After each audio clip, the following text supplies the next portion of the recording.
They said she was nothing, a mistake, Omega trash too broken to even shift. But when the war beast tore through iron chains and granite walls, when it scattered the strongest alphas like leaves in a storm, when royal blood spilled across marble floors, it didn't bow to the king.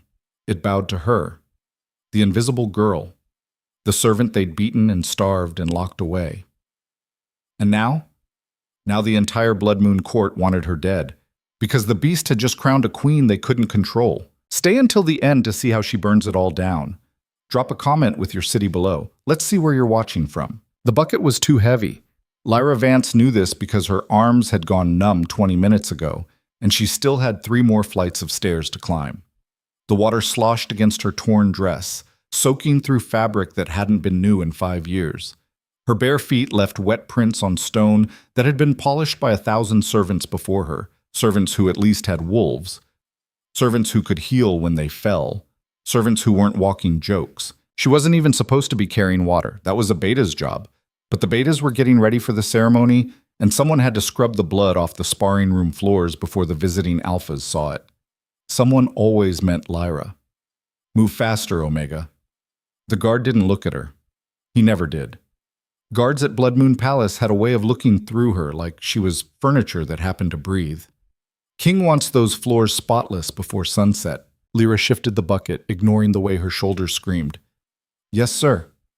Don't sir me. You're not Pack. Right. Because Pack required a wolf, and she didn't have one of those. Just a hollow space in her chest where other shifters felt their beasts, felt their strength, felt their connection to something bigger than themselves. All Lyra felt was tired. She made it up 2 more flights before her legs gave out.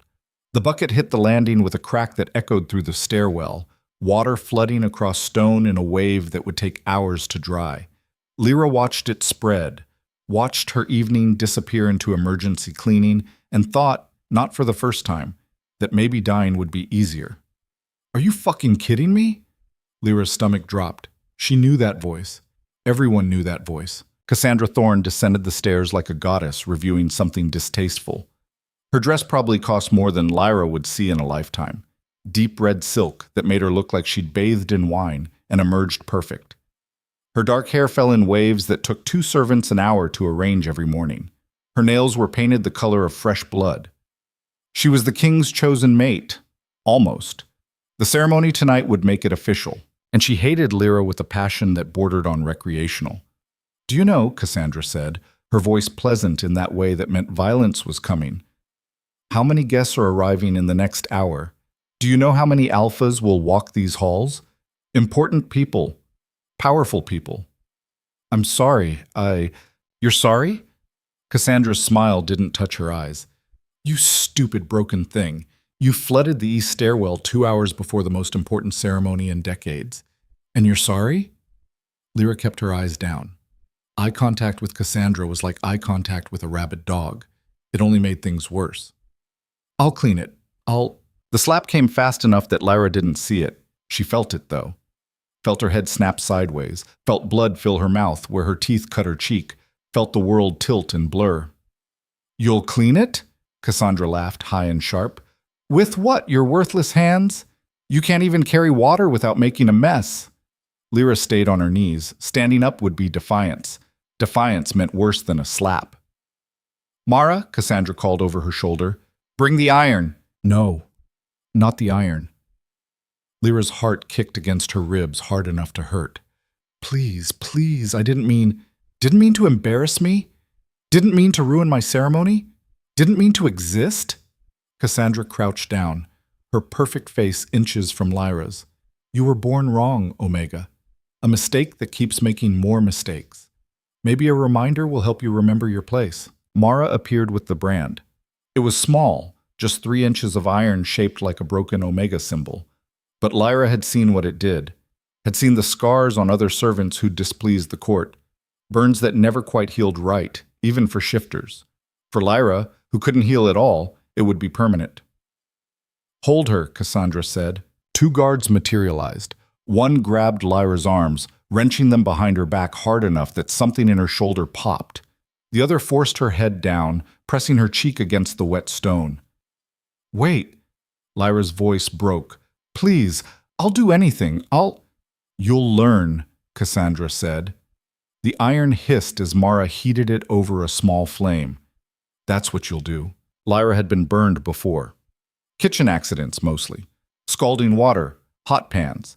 The kind of small tortures that came from working 16-hour days in a place that wanted you invisible. She knew what pain felt like. This was different. The iron pressed against the back of her neck, and Lyra's scream tore through the stairwell like something dying. She felt her skin bubble and split, felt the metal sink in like it was trying to reach bone, felt every nerve in her body light up at once. Cassandra held it there for 5 seconds. It felt like years. When she finally pulled away, Lyra collapsed into the spreading water, shaking so hard her teeth rattled. The smell of burned flesh filled the stairwell. Her flesh, her skin, her... There, Cassandra said, inspecting the iron like it was a piece of jewelry. Now everyone will know what you are. Broken. Worthless. Marked. She dropped the iron next to Lyra's face. It landed in the water with a hiss. Clean this mess up, Cassandra said. And if I see you anywhere near the ceremony tonight, I'll do the other side. She left. The guards left. Mara left. Lyra stayed on the floor, water soaking through her dress, pain eating through her neck like acid. She wanted to cry, wanted to scream, wanted to do something other than lie there like the piece of trash they all thought she was. But she'd learned a long time ago that wanting didn't matter. Not for girls like her. So she stood up, slowly. Her neck throbbed with every heartbeat, and she could feel blood mixing with water as it ran down her back. She'd need to steal bandages from the healing ward. She'd need to find a new shirt before anyone else saw. She'd need to... Lyra? She turned too fast, and the pain nearly dropped her again. But she knew that voice too. Thomas stood at the bottom of the stairs, his arms full of linens for the ceremony. He was Beta, middle rank, nothing special, but kind in a way that most people at Blood Moon had forgotten how to be. He'd given Lyra bread once, when she'd gone 3 days without eating, had looked the other way when she'd stolen candles for her room in the basement, had never called her Omega Trash or Broken Thing or any of the other names that followed her through the palace. His eyes went wide when he saw her neck. What did they... It's fine, Lyra said. Her voice came out wrong, all rough edges and broken glass. I just need to clean the water. Lyra! I'm fine, Thomas. She bent down to grab the bucket, and her vision went white for a second.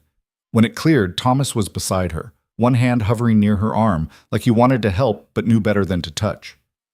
You can't work like this, he said quietly. You need the healers. Healers don't see Omegas. Everyone knew that. Healing magic was for Pack, and Pack required a wolf. I just need bandages. Then let me get you bandages. Let me...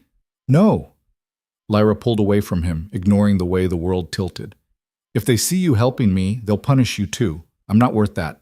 Lyra, I'm not. She looked at him then, really looked at him, and saw the same thing she always saw in kind faces. Pity. Go, Thomas, please, before someone sees. He hesitated. For a second, she thought he might argue, might insist, might do something stupid and noble that would get him locked in the cells or worse. But he didn't. He never did. Because that's how Blood Moon worked. You survived by keeping your head down and your mouth shut, by not making waves, by not caring too much about the broken things. I'm sorry, he said finally. Then he left. Lyra stood alone in the flooded stairwell, water creeping around her ankles, pain crawling up her spine, and felt the familiar weight of isolation settle back over her shoulders like a cloak she couldn't take off. She was always alone. Had been alone since the day her mother died, giving birth to a daughter with no wolf. Had been alone through 14 years of beatings and starvation and casual cruelty. Would probably die alone in some forgotten corner of the palace, and no one would notice for days. The thought should have scared her. It didn't. She picked up the bucket. Haute. The healing ward was on the 3rd floor, tucked between the armory and the servants' quarters, where nobles never went. Lyra knew the layout by heart, had stolen enough supplies over the years to map every shelf, every cabinet, every hiding spot where the healers kept the good bandages. She slipped through the door when the attendant's back was turned, moving on instinct more than thought. Her neck was screaming now, a constant fire that made her eyes water. She could feel the edges of the burn pulling with every movement, skin trying to knit back together and failing because she didn't have a wolf to help it along. The cabinet with bandages was locked, but the lock was old, and Lyra had learned years ago that a bent fork worked just as well as a key. She jimmied it open, grabbed what she needed, and was halfway to the door when someone cleared their throat behind her. Lyra froze. "You know," said a voice that sounded more amused than angry, "most thieves wait until the room is actually empty." Lyra turned slowly, bandages clutched against her chest, and found herself looking at a woman she'd never seen before. Older, maybe 40, with silver streaking through dark hair and eyes that saw too much. She wore healer's robes, but they were finer than the usual attendant's dress, silk instead of cotton, embroidered with symbols Lyra didn't recognize. "I'm sorry," Lyra said automatically. "I'll put them back, let me see your neck." "What?" "Your neck." The woman crossed the room in 3 strides, moving with the kind of confidence that said she was used to being obeyed. "Turn around." Lyra didn't move. Couldn't move. Strange healers who caught you stealing didn't usually offer help, they usually called the guards. The woman's expression softened slightly.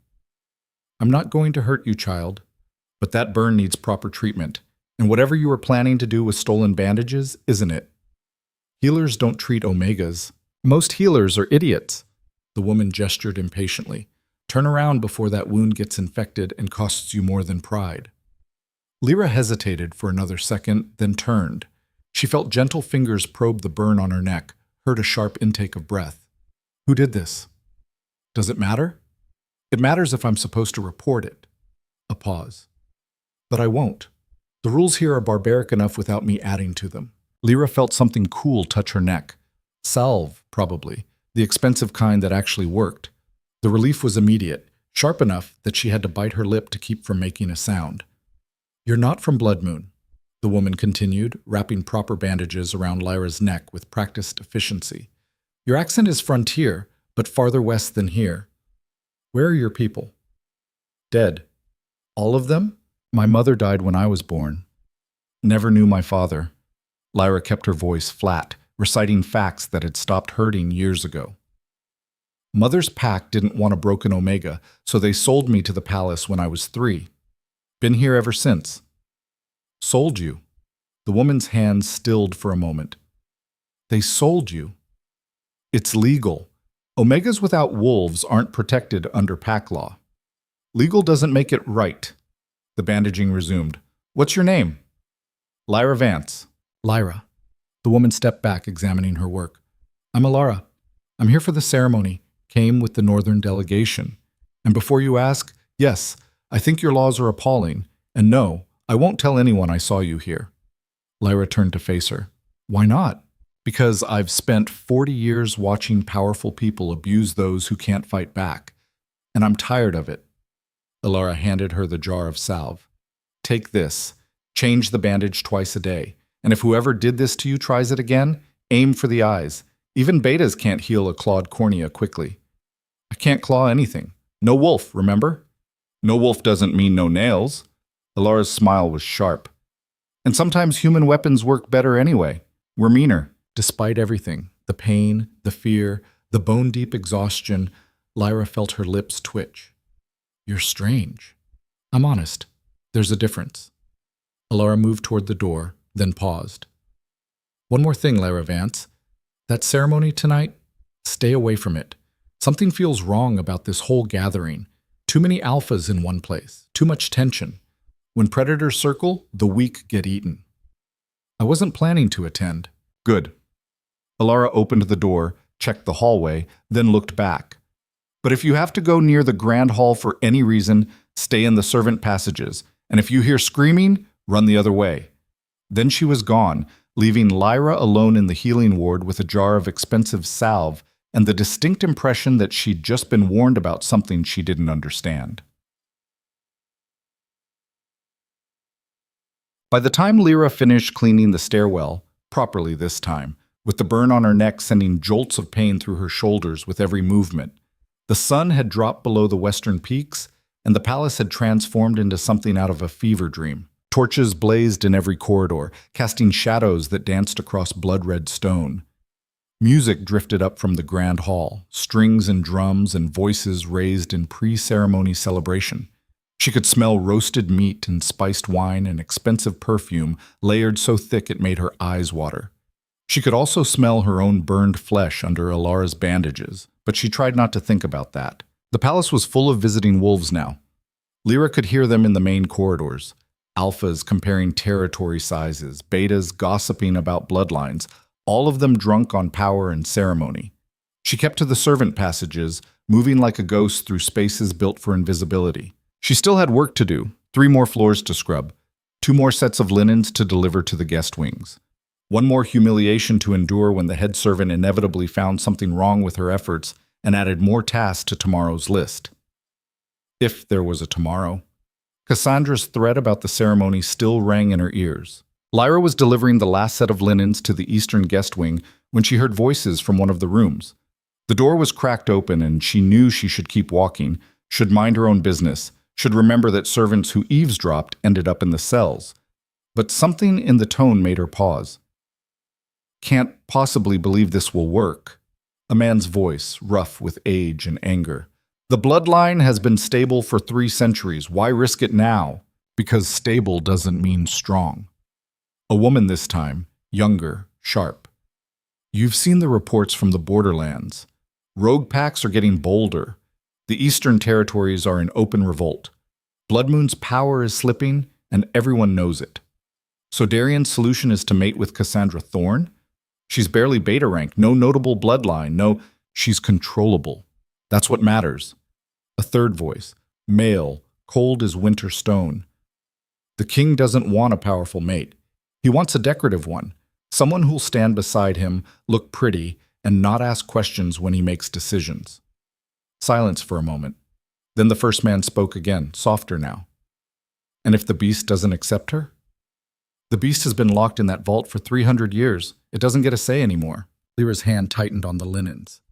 She should move. Should leave before someone noticed her. A hand closed around her arm, yanking her backward. Lyra bit back a yelp as she was pulled into a shadowed alcove across from the guest room. A hand clamped over her mouth, and she smelled leather and weapon oil and alpha musk so strong it made her head spin. "Don't scream," a voice whispered in her ear. "I'm not going to hurt you." The hand left her mouth. Lyra spun around and found herself looking at a man who definitely didn't belong in the servant passages. He was huge, easily 6.5 feet, with shoulders that suggested he spent most of his time breaking things. His face was scarred, one eye milky white from an old injury, and he wore the kind of weapons that said "soldier" louder than any uniform. "Who are you?" Lyra whispered. "Marcus, captain of the Northern Guard." He glanced toward the cracked door. "And you're the Omega everyone's been talking about, the one Cassandra branded. How did you—" Word travels fast in a place like this, especially when future queens decide to torture servants in public stairwells. Marcus's good eyes studied her. "You should get out of here. Whatever you heard, forget it, and stay far away from the ceremony. That's the second time someone's told me that tonight. Then maybe you should listen." Marcus moved toward the guest room door, reaching for the handle. "Actually, make that the 3rd time. I'm telling you again, go back to wherever you sleep, lock the door, and don't come out until morning." "What's going to happen?" "Nothing, if the king has any sense." Marcus's expression went dark. "Everything, if he doesn't." He slipped into the guest room, closing the door behind him, and Lyra was left alone in the alcove with her linens and a growing sense that Alara had been right. Something was wrong about tonight. She could feel it now, a pressure in the air like a storm building on the horizon. The kind of pressure that made animals run for shelter and smart people check their escape routes. Lyra wasn't smart. If she'd been smart, she would have died years ago instead of surviving on scraps and cruelty. But she'd learned to recognize danger, and every instinct she had was screaming at her to run. So she did. She dropped the linens in the nearest storage closet and headed for the basement levels where the lowest servants had their quarters. Her room was barely large enough for a cot and a trunk, but it had a door that locked from the inside and a ventilation shaft that opened onto the western cliffs if she ever needed to escape. She'd mapped that escape route years ago, had never used it, but she knew it was there. Lyra was halfway down the stairs to the basement when the screaming started. Not human screaming, not wolf screaming, something else.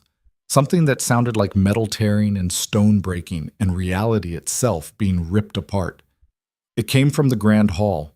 Lyra froze on the stairs, every muscle locked, every nerve firing. She should keep going, should get to her room, lock the door, cover her ears, and wait for whatever was happening to be over. But that sound, that terrible, impossible sound that made her chest pull tight and her hands shake and her feet move in the wrong direction. Back up the stairs.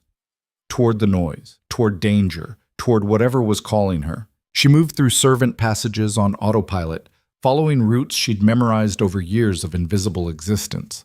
The screaming got louder, so did the crashing, so did the voices, shouting now, panicked, the kind of chaos that came from predators suddenly becoming prey. The servant corridor that ran along the eastern wall of the grand hall had narrow windows set high in the stone. Lyra had looked through them 1,000 times, watching ceremonies and gatherings and celebrations she'd never be part of. She looked through one now and saw madness. The grand hall was in ruins, tables overturned, nobles scattered like dropped coins. The raised platform where King Darien had been standing was cracked down the middle, stone split like someone had taken a giant axe to it. And in the center of the destruction, surrounded by guards with drawn weapons and alphas radiating enough power to make the air shimmer, stood the beast. Lyra had heard stories about the war beast. Everyone had. It was legend, myth, the kind of creature old wolves talked about in whispers when they thought young ears weren't listening. Ancient, unkillable, bound by magic older than the throne itself to serve only the true rulers of Blood Moon. It had been locked in the deepest vault beneath the palace for 300 years. It wasn't locked anymore. The beast stood 12 feet tall at the shoulder, its body covered in scales that shifted between black and deep red like cooling iron. Its eyes burned gold, bright enough to light the hall even with all the torches blazing. When it moved, the floor cracked beneath its weight. When it breathed, smoke curled from its nostrils. It looked at the court of Blood Moon, and every wolf in that hall went silent. King Darien stood in front of the wreckage of his platform, his formal robes torn, blood on his face from flying debris. He should have looked diminished, scared, human. He looked furious. Who broke the seals? His voice cut through the silence like a whip. No one answered. No one moved. The beast's attention swung across the room like a searchlight, and wherever that golden gaze landed, alphas flinched back. Cassandra huddled behind a cluster of guards, her perfect dress torn, her perfect face streaked with dust. She looked smaller than Lyra had ever seen her. Breakable. Someone opened the vault, Darien continued, his alpha power rolling through the hall in waves that made weaker wolves drop to their knees. Someone broke wards that have held for 3 centuries. Someone... The beast moved, not aggressive, not violent, just turned, its massive head swinging toward the eastern wall like it had heard something no one else could. Toward Lyra's window. Their eyes met through the narrow gap in the stone, and Lyra felt the world stop. Not slow down, not pause. Stop, like someone had reached into the machinery of reality and yanked out a crucial gear. The beast saw her, really saw her. Not through her, not past her, but at her, the way no one in Blood Moon had ever looked at the invisible Omega girl. And then it moved. Lyra had a half-second to process what was happening, a half-second to understand that the creature was coming for her, that 12 feet of impossible ancient power was about to crash through solid stone to reach her. A half-second to scream. The eastern wall exploded, not cracked, not damaged. Exploded, 3 feet of reinforced stone and iron turning to dust and debris as the beast hit it at a full run. Lyra threw her arms up, covering her face as chunks of rock the size of her head flew past her, as the servant corridor filled with smoke and dust and the sound of destruction. When she lowered her arms, the beast was standing 2 feet away. This close, she could see every detail, every scar on its scales, every gleam in those golden eyes, every breath that sent smoke curling toward the ceiling. She could feel heat radiating off its body like a forge, could smell iron and ash and something older, something that made the back of her neck tingle despite Alar's bandages. The beast lowered its massive head. And then, impossible, insane, absolutely incomprehensible, it knelt. Not to the king, not to Cassandra, not to any of the powerful, important wolves in the grand hall visible through the gaping hole in the wall. To her. To Lyra Vance, the broken Omega, the servant, the girl who shouldn't exist. What? Lyra's voice came out as barely a whisper. What are you doing? The beast didn't answer, couldn't answer, but its golden eyes held hers with an intensity that made her chest ache, and in them she saw something she'd never seen directed at her before. Recognition.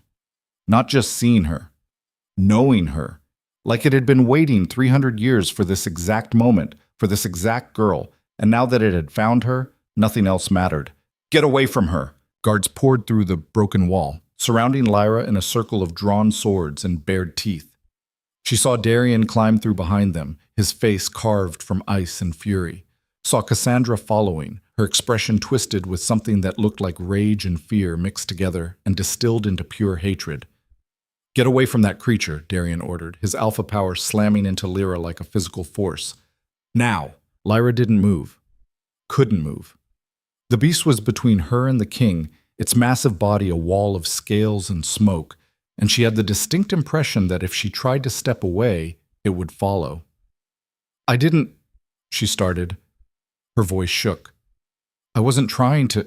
You released the war beast. Cassandra pushed through the guards, her ruined dress trailing dust, her perfect nails now broken and bloody. You broke the seals. I was in the servant corridor. Lyra's voice cracked. I don't even know where the vault is. I've never been below the main floors. Then explain, Darian said quietly, and somehow his quiet was worse than shouting, why it bows to you. Lyra looked at the beast, at the creature that should have been myth, kneeling in a destroyed corridor like she was someone who mattered, like she was someone worth kneeling to, like she was someone. I can't, she whispered. The king took a step forward, and the beast's head snapped toward him. A low growl rumbled through the corridor, deep enough to vibrate in Lyra's bones. Darian stopped. For the first time in Lyra's memory, she saw the Alpha King of Blood Moon hesitate, saw uncertainty flicker across that stone face, saw him look at her, really look at her, and not see a servant or an Omega or a broken thing, saw him see a threat. Seize her, he said finally. Carefully. If the beast attacks, fall back. The guards moved in. Slowly. Weapons raised but not striking, hands reaching but not grabbing, like they were approaching a wild animal instead of a 14-year-old girl in a torn servant's dress. The beast rumbled again, louder this time. I'll come. Lyra's voice sounded steadier than she felt. I'll come willingly, just don't hurt it. Every eye in the corridor turned to her. Don't hurt it? Cassandra laughed, high and brittle. That thing just destroyed half the Grand Hall. It broke 3 centuries of binding magic. It knelt to me, Lyra said. She didn't know where the words were coming from, didn't know where she found the courage to interrupt Cassandra Thorne, of all people. It didn't attack anyone. It just came to me. Came to you. Darian studied her with eyes that missed nothing. Why? I don't know. Try harder. Don't. No. Lyra met his gaze, which was probably suicide, but she was too far gone to care anymore. I was delivering linens. I heard the noise. I looked through the window, and then it looked back and came. Silence. Then Darian spoke again, his voice carrying the weight of absolute authority. Bring her to the throne room, under guard. If the beast follows, let it. If it attacks, evacuate the palace. He turned and walked back through the hole in the wall, stepping over debris like it was nothing. Like his entire ceremony hadn't just been destroyed by an impossible creature bowing to an impossible girl. Cassandra lingered. Her eyes found Lyra's, and the hatred there was so pure it was almost beautiful.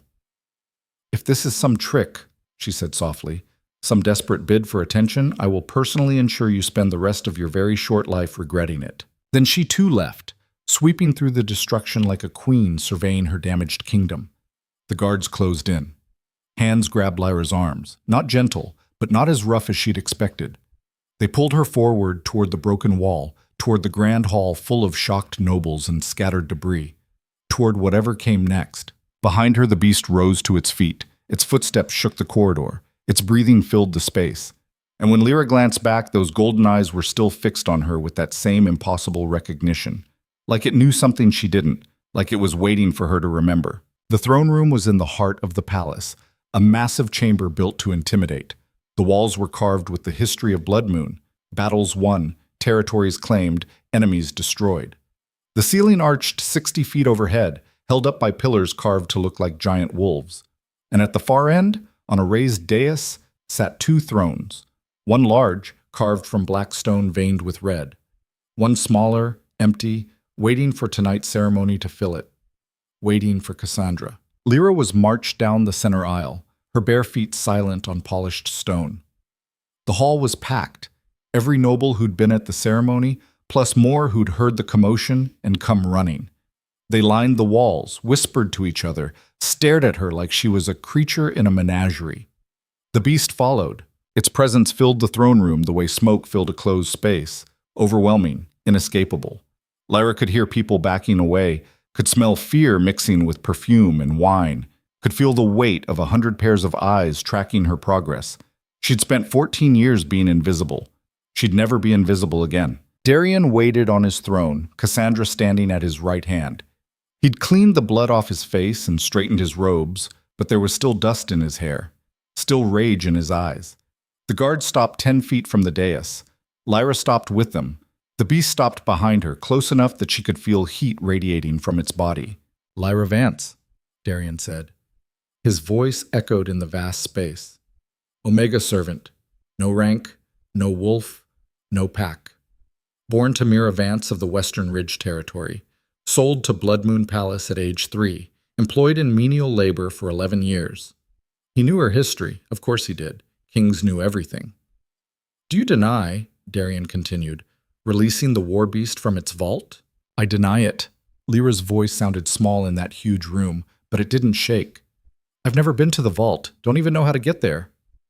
"Then how do you explain its behavior?" "I can't." "Can't or won't?" "Can't." Lyra looked up at him. "I'm a servant. I clean floors and carry water and try not to be noticed. I don't know anything about beasts or vaults or magic. I was just working." Murmurs rippled through the crowd. Lyra caught fragments, lying, impossible, Omega tricks, but couldn't make out most of it. Darian leaned forward. "The war beast has been bound to Blood Moon's ruling bloodline for 800 years. It recognizes only those with the strongest claim to the throne. It bows only to the rightful heir." He paused, letting that sink in. "You," he said quietly, "are nobody." The words should have hurt, should have cut, should have reminded her of everything she was, broken, worthless, alone. Instead, they made her angry. "Then ask it," Lyra said. The words came out sharp, reckless. "If I'm nobody, ask the beast why it knelt." Cassandra made a sound like a strangled laugh. "It can't speak, you stupid." "I know it can't speak." Lyra kept her eyes on Darian. "But it can choose, and it chose me. So either your bloodline magic is broken, or I'm not as much of a nobody as you think." The throne room went dead silent. Darian stood, slowly. His alpha power rolled off him in waves, pressing down on every wolf in the room. Lyra felt it like weight on her shoulders, like hands trying to force her to her knees. She stayed standing, not because she was strong, but because the beast was behind her, and somehow its presence made the king's power feel smaller, less absolute, like a candle trying to compete with the sun. "You dare," Darian said, his voice dropping to something dangerous, "challenge my authority? I dare state facts." Lyra didn't know where the words were coming from, didn't know why she wasn't terrified. "The beast knelt to me. Everyone saw it. And unless you can explain why, calling me nobody doesn't change what happened." For a long moment, Darian just stared at her. Then he smiled. It wasn't a nice smile. "Very well," he said. "Let's test your theory. If the beast truly recognizes you, truly chooses you, then it will obey you, won't it?" Lyra's stomach dropped. "I don't—" "Tell it to leave." "What?" "Tell it," Darian repeated, his smile widening, "to return to its vault. If it obeys, we'll know you have some claim to its loyalty. If it doesn't—" He didn't finish the sentence. He didn't have to. Lyra turned slowly. The beast looked back at her, those golden eyes unblinking. Up close, she could see intelligence in them. Age. Purpose. This wasn't some mindless creature. This was something ancient and aware and entirely beyond her understanding. "I don't know how to command it," she said quietly. "Then you'll die here," Darian's voice carried across the throne room. "Because I will not allow an unclaimed beast to rampage through my palace. Either prove you can control it, or I'll have no choice but to destroy it, and you along with it." Gasps from the crowd. More murmurs. Lyra heard someone say, "She's just a child," and someone else respond, "She's a threat." Both were probably right. Lyra looked at the beast, at the creature that had broken through stone to reach her, that had knelt like she mattered, that was watching her now with something that almost looked like patience. "I don't want you to leave," she whispered, too quiet for anyone but the beast to hear. "I don't know what you are or why you chose me, but I don't want you to go." The beast tilted its massive head. "But if you stay," Lyra continued, "he'll kill you, and probably me too. So maybe you should go, just for now, until I figure out what's happening." Nothing. The beast didn't move. "Please," Lyra said, "I'm not worth dying for. I'm nobody, remember?" The beast rumbled, deep and low and almost like it was arguing. Then slowly, it lowered its head, pressed that massive skull against Lyra's chest, just for a moment. She felt heat soak through her torn dress, felt the weight of it, felt something shift in her chest like a lock turning. The beast pulled back, looked at her one more time with those burning gold eyes, and then it turned and walked toward the throne room doors. The crowd scattered like leaves before it. Guards threw themselves aside. Even Darian took a step back as the creature passed within feet of his throne. At the doorway, the beast paused, looked back. Not at Darian, not at Cassandra, not at any of the powerful wolves lining the walls, at Lyra. Then it was gone, its footsteps fading down the corridor, leaving behind silence and smoke and the smell of iron. Lyra stood alone before the throne, shaking, and waited for whatever came next. The silence in the throne room lasted exactly 3 seconds before it shattered into chaos. She controlled it. Impossible. She's just an Omega. Did you see the way it looked at her? Bloodline magic doesn't work like that. Dangerous. She's dangerous. Lyra stood frozen in the center of it all, her bare feet still planted on polished stone, her neck throbbing under Ilara's bandages, her entire body shaking with adrenaline she couldn't process. The beast was gone. She'd sent it away. And somehow that felt worse than if it had stayed, like she'd lost the only thing in this palace that had ever chosen her. Enough! Darian's voice cut through the noise like a blade through silk. The throne room went silent again, every wolf dropping their eyes or their heads, or both. Alpha power rolled off him in waves thick enough to taste.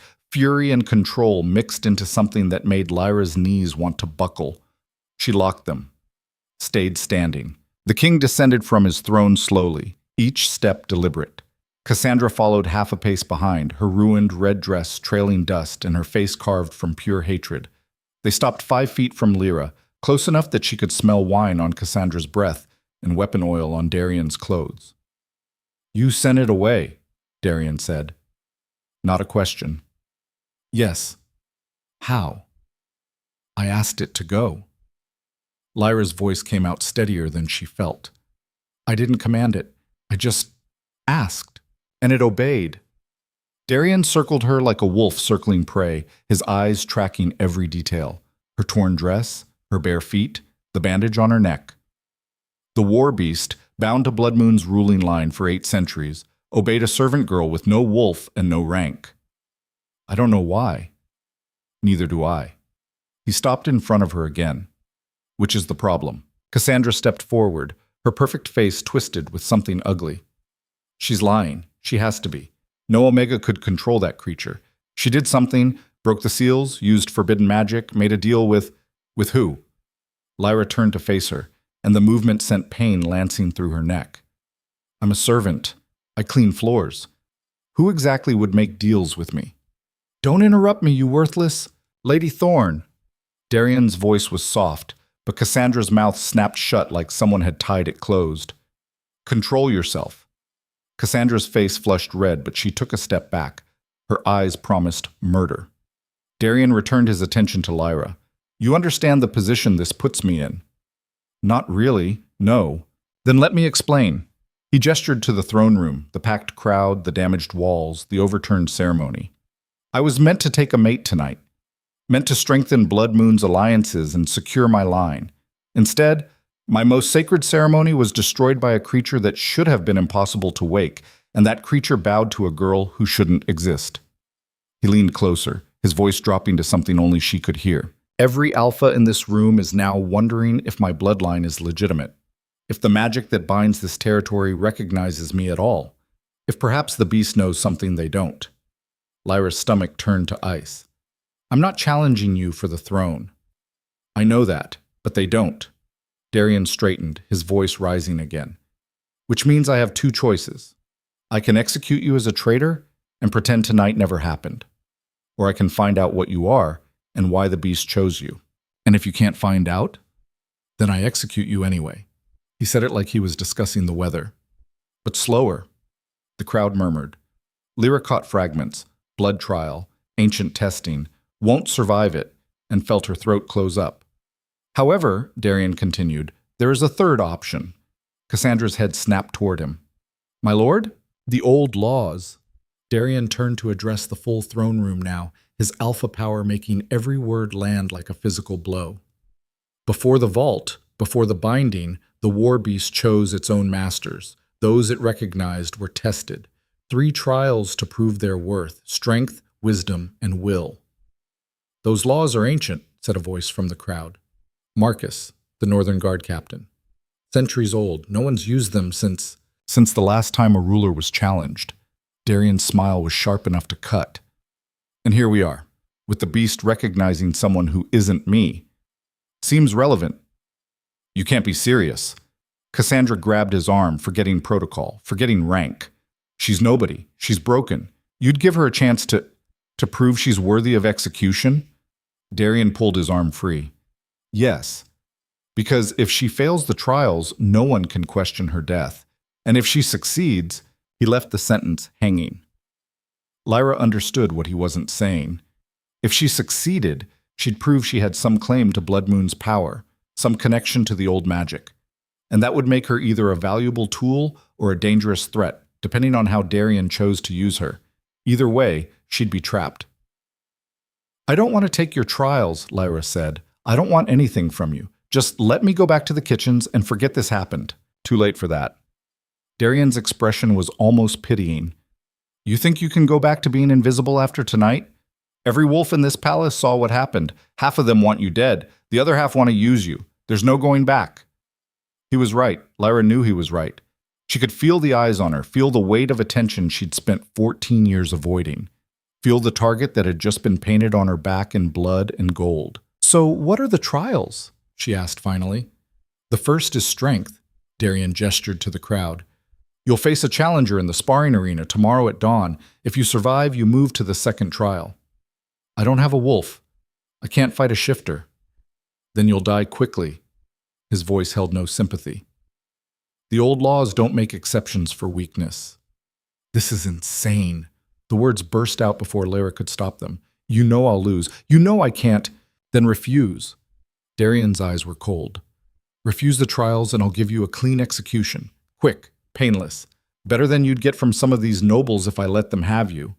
Lyra looked at Cassandra, at the barely contained rage in her perfect face, at the way her broken nails were digging into her palms hard enough to draw blood. She looked at the crowd, at wolves who'd spent years ignoring her, dismissing her, treating her like furniture that happened to breathe. Now they watched her like she was a disease they couldn't risk spreading. She looked at the empty space where the beast had been, at the doors it had walked through, heading back to a vault that would probably kill it before morning, and she made the stupidest decision of her life. I'll do it, Lyra said. I'll take the trials. The throne room erupted. Darian let it go for 5 seconds before raising his hand. Instant silence. Very well. He turned to the guards. Take her to the trial chambers, give her water and basic provisions. No visitors, no outside contact. She faces her challenger at dawn. The guards closed in. Lyra didn't resist as they grabbed her arms, gently this time, like she might break, and started leading her toward a side door. Wait. Cassandra's voice was silk over poison. If she's taking the trials, she should understand what that means. Darian's jaw tightened, but he nodded. Cassandra's smile was beautiful and terrible. The trials aren't just tests, Omega. They're proof. If you fail, when you fail, everyone will know you're a fraud, a mistake, something that should never have existed. She stepped closer, close enough that Lyra could see flecks of gold in her eyes. And when you die in that arena, Cassandra whispered, no one will mourn you. No one will remember you. You'll just be another broken thing that Blood Moon threw away. Lyra met her eyes. At least I'll die being seen. Cassandra's smile faltered. Move her, Darian ordered, and the guards pulled Lyra away before Cassandra could respond. The trial chambers were in the eastern wing, buried deep enough that sound didn't carry. Lyra had never been here. Servants didn't go places where nobles tested their strength or settled disputes with blood. The hallways were narrow, lit by torches that cast shadows like grasping hands. She could hear water dripping somewhere, could smell old stone and older violence. The guards stopped at a heavy wooden door reinforced with iron. One of them unlocked it, while the other kept a firm grip on Lyra's arm. Inside, the first guard said, not unkind, just resigned, like he was locking away someone already dead. The cell was bigger than Lyra's room in the basement. Stone walls, stone floor, stone ceiling, a cot in one corner with a thin blanket, a bucket in the other corner that she didn't want to think about, a pitcher of water and a piece of bread on a small table. They'd given her more than she usually got. Dawn, the guard said. Someone will come for you. Then the door closed, and Lyra was alone with the sound of her own breathing and the smell of fear sweat soaking through her torn dress. She sat on the cot, stared at the wall, tried to think. Tomorrow she'd face a challenger, someone with a wolf, with strength, with every advantage she didn't have. Someone who wanted to prove she was a fraud, or a threat, or both. Someone who would probably kill her in the first 30 seconds. Lyra should have been terrified. Instead, she felt empty, like all the fear and panic and adrenaline had burned through her during the ceremony, leaving nothing but ash and exhaustion. She lay down on the cot, her neck throbbing, her body aching, her mind replaying the moment the beast had knelt to her over and over like a broken record. Why? Why her? Why the broken Omega with no wolf and no future? What had it seen that made it choose her over a king? She didn't have answers.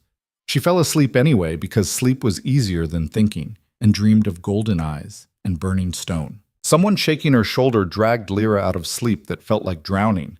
She came up gasping, her fist already swinging before her brain caught up to her body. Easy. Thomas caught her wrist, his grip gentle. It's just me.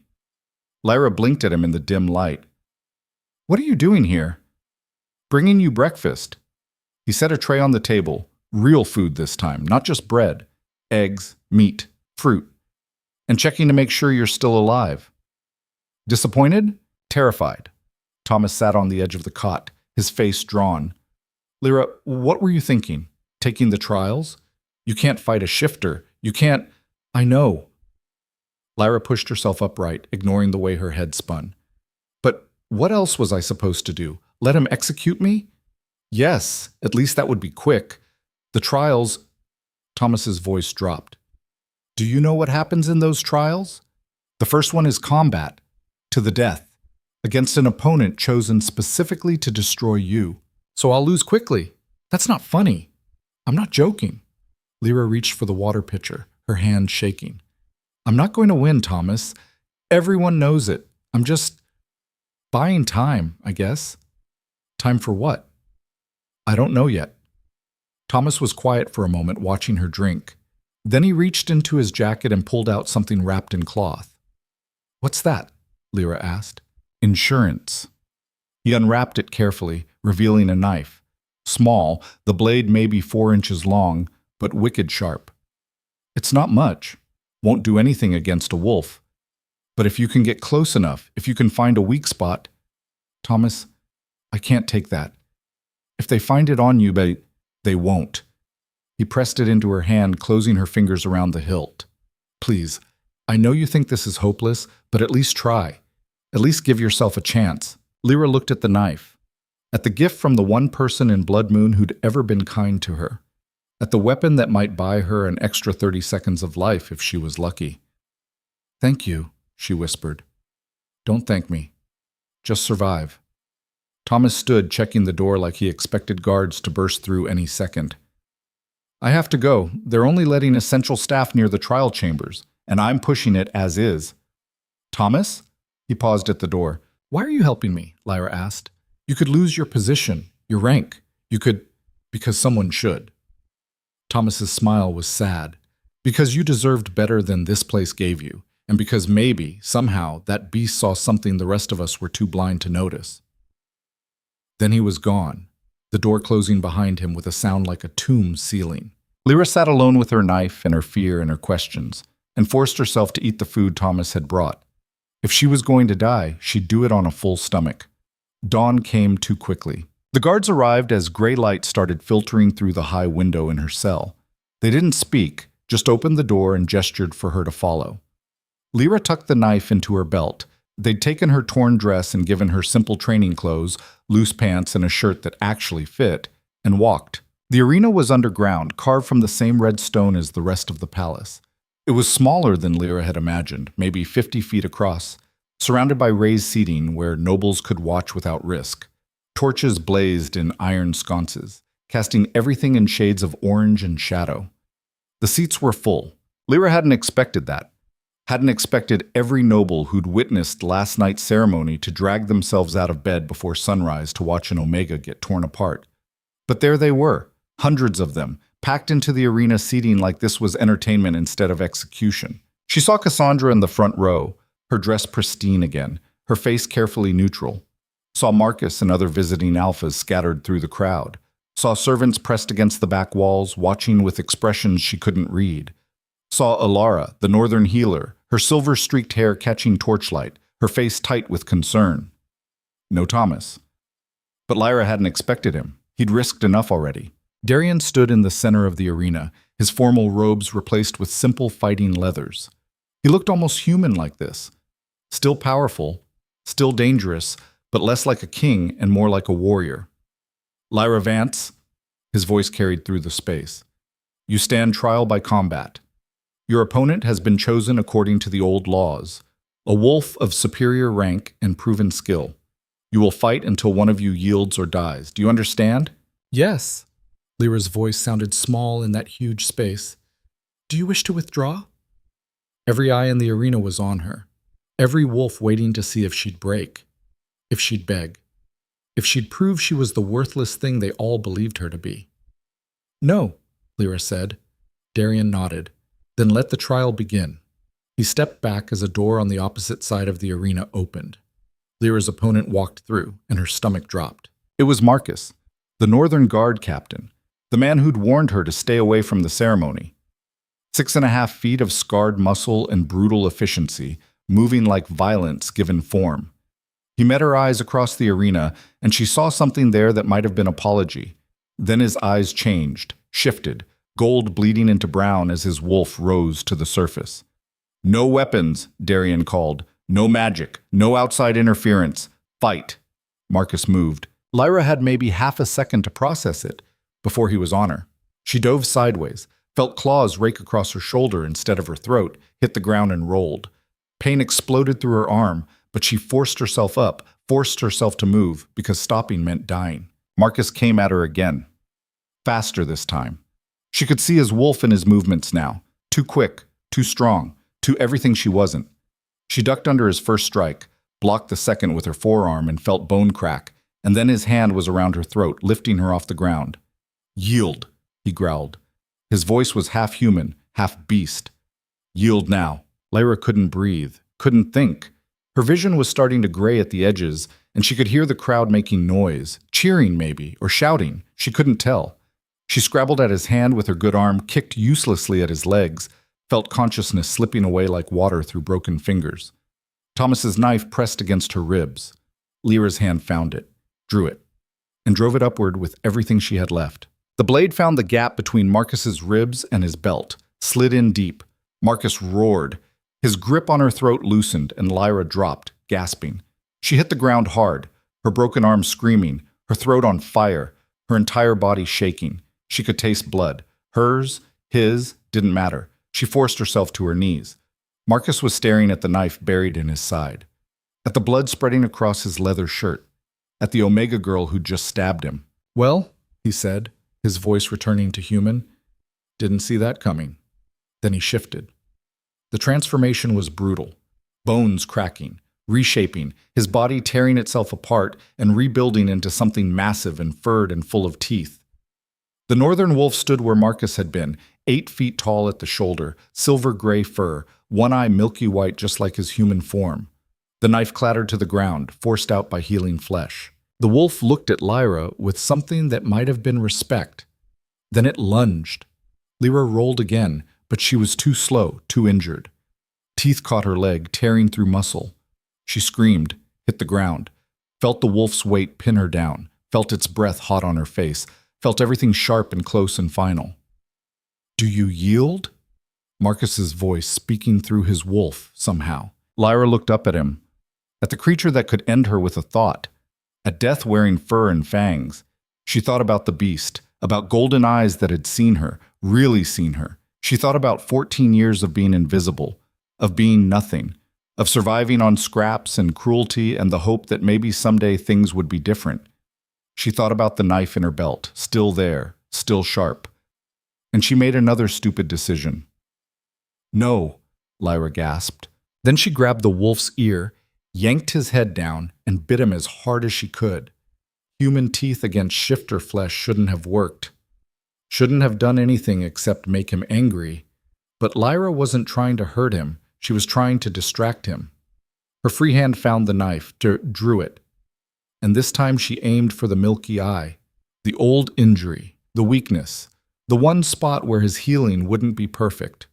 The blade sank in. Marcus howled, reared back.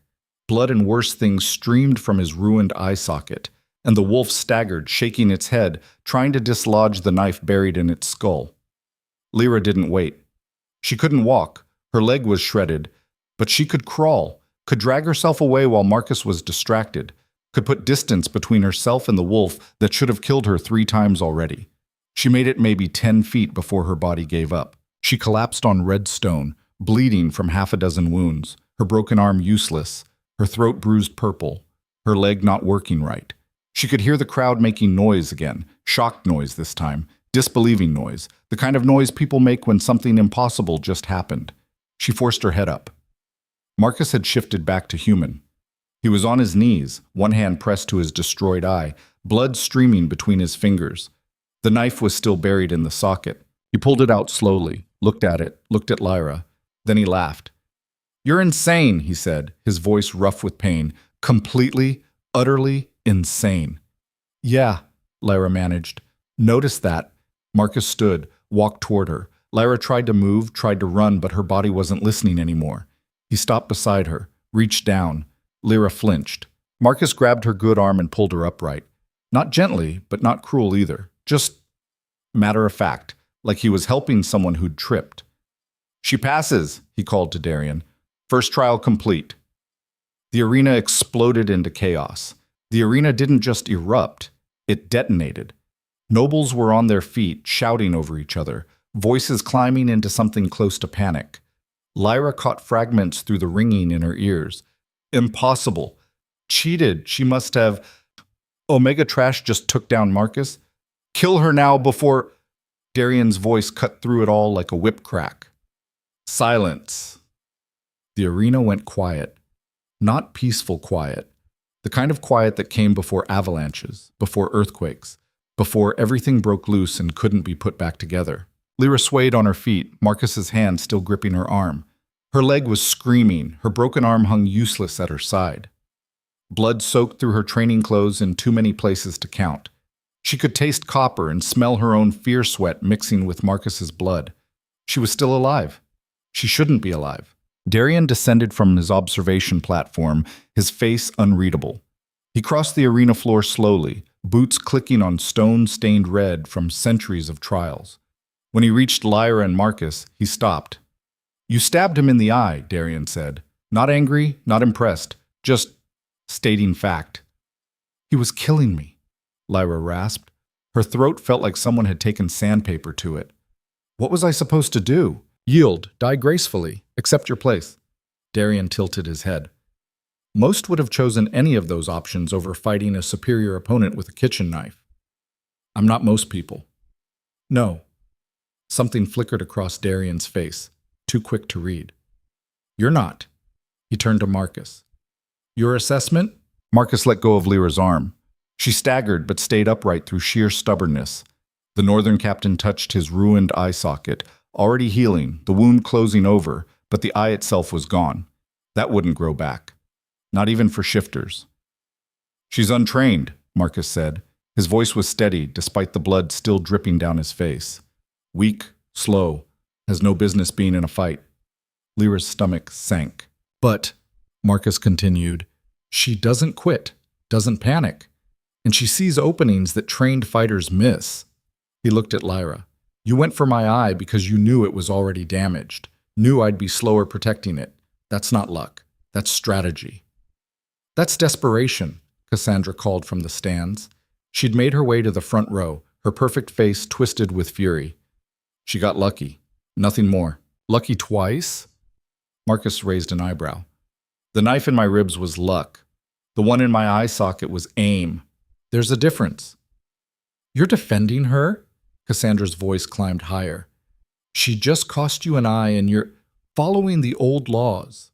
Marcus cut her off, which say that if a challenger survives the first trial through skill or cunning, they pass. She survived. She passes. This is insane. Cassandra turned to Darian. My lord, you can't seriously accept this. She's broken. Omega, she has no claim to anything except the grave we should have put her in years ago. And yet she's standing. Darian studied Lyra like she was a puzzle he couldn't solve. Bleeding, broken, but standing, while my best visiting warrior is missing an eye. I'm fine, Marcus said dryly. Really, barely hurts. Shut up, Marcus. But there was no heat in it. Darian addressed the crowd. The first trial is complete. By the old laws, Lyra Vance has proven her strength, not through power, but through will. She advances to the second trial. The arena exploded again. Half the crowd was shouting approval, probably the ones who'd bet against Lyra and lost. The other half was calling for blood, for justice, for the rules to be changed because clearly they were broken if an Omega could pass. Lyra barely heard them. Her vision was starting to blur at the edges, and she couldn't feel her leg anymore. That was probably bad. Get her to the healers, Darian ordered, and someone find out how she got that knife.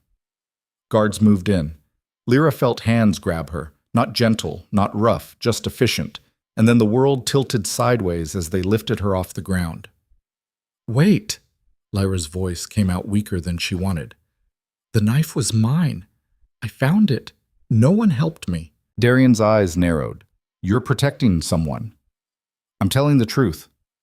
Those two things aren't mutually exclusive. He stepped closer, lowering his voice so only she could hear. Listen carefully. You just embarrassed half the nobles in this court by surviving. They're going to look for any excuse to end you. If someone helped you, gave you that weapon, they'll kill them too, slowly. So unless you want more blood on your hands, tell me who it was. Lyra met his eyes, saw calculation there and something else. Not kindness, but maybe pragmatism. Like he actually wanted to know so he could prevent the fallout, not cause it. I found it in the trial chamber, she lied. Hidden under the cot. Maybe a previous prisoner left it. Darian stared at her for a long moment, then nodded. Fine. Move her. The guards carried Lyra out through a side entrance, away from the crowd, away from the noise. She caught a glimpse of Alara in the back, the northern healer watching with an expression Lyra couldn't read, and then they were in the corridors, moving fast.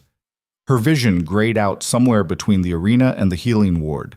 When she woke up, everything hurt in new and exciting ways. Lyra opened her eyes to find herself in a bed.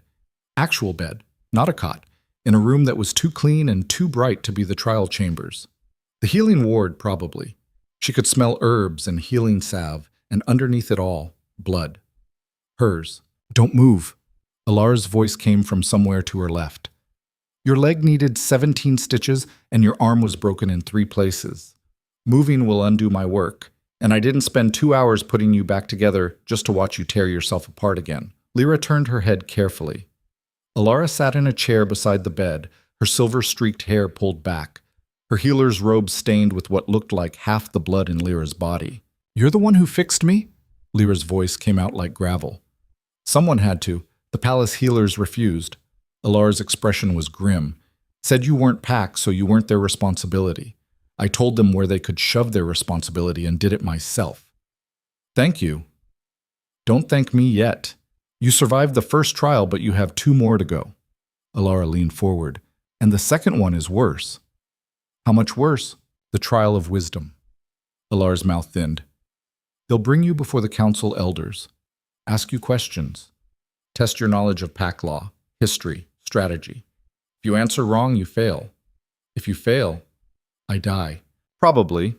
Alara stood, moving to check the bandages on Lyra's leg. "The questions aren't designed to be fair. They're designed to expose weakness, to prove you don't belong. And for someone who spent her life in the kitchens instead of the libraries, it's going to be nearly impossible." Lyra stared at the ceiling. "So I'm going to die in a room full of old wolves asking me questions I can't answer. That's almost worse than the arena." "Almost." Alara finished with the bandages. "But you have one advantage." "What's that?" "You're smarter than they think you are." Alara met her eyes. "I saw what you did in that arena, saw how you analyzed Marcus's weaknesses and exploited them. That's not just survival instinct. That's intelligence. Use it." "They're not going to ask me about stabbing people in weak spots." "No. But they'll try to trap you with trick questions and impossible scenarios. And if you can see the traps the way you saw Marcus's blind side." Alara shrugged. "Maybe you have a chance." A knock at the door interrupted them. Alara crossed the room and opened it a crack. Low voices. Then she stepped back, and Thomas slipped inside. He looked terrible. His eyes were red-rimmed, his clothes disheveled, his hands shaking. The moment he saw Lyra, relief flooded his face. "You're alive!" He crossed to the bed in 3 strides. "I heard you passed, but I didn't believe... I couldn't..." "The knife worked," Lyra said quietly. "Thank you." "The knife almost got you killed." Thomas ran a hand through his hair. "I watched the trial from the servant entrance, watched Marcus nearly tear you apart, watched you stab him and thought..." His voice broke. "Thought I'd just armed you for a quicker death. But I didn't die." "Not yet." Thomas looked at Alara. "The second trial is tomorrow, dawn again. They're not giving her time to heal." "Of course not." Alara's voice was bitter. "Can't risk her actually being ready." "What happens if I can't walk?" Lyra asked. "They'll bring you on a stretcher if they have to." Thomas sat on the edge of the bed. "The old laws don't care about injuries. You either complete the trials or you die trying." "Cheerful. I'm being honest." Thomas's expression was miserable. "And I'm telling you this because you need to know what you're facing. The council elders are some of the oldest, most traditional wolves in Blood Moon. They believe Omegas are weak, broken, mistakes that the Pack tolerates out of mercy. I know what they think of me." "Then you know they're not going to give you easy questions. They're going to ask about things you couldn't possibly know. And when you fail, they're going to use it as proof that you never belonged in the trials at all." Lyra closed her eyes. "So what do I do?" Silence. Then Alara spoke. "You tell them the truth." Lyra opened her eyes. "What?" "The trial of wisdom isn't just about knowledge. It's about judgment." Alara moved to stand at the foot of the bed. "When they ask you questions you can't answer, don't lie, don't guess. Tell them you don't know and explain why. Show them you understand the limits of your knowledge. That's wisdom too." "They'll fail me for admitting ignorance." "Maybe. Or maybe they'll be so surprised by an Omega who doesn't pretend to know everything that they'll actually listen." Alara's smile was sharp. "Either way, it's better than fumbling through answers you half remember from eavesdropping." "I've never eavesdropped on Pack law." "Exactly, so don't pretend you have." Alara checked the window, still dark outside. "You have maybe 6 hours before they come for you. Use them. Rest, think, prepare yourself." She headed for the door, then paused. "And Lyra? Whatever happens tomorrow, you've already proven something important. You survived when everyone said you couldn't. Remember that." Then she was gone, leaving Lyra alone with Thomas and her thoughts.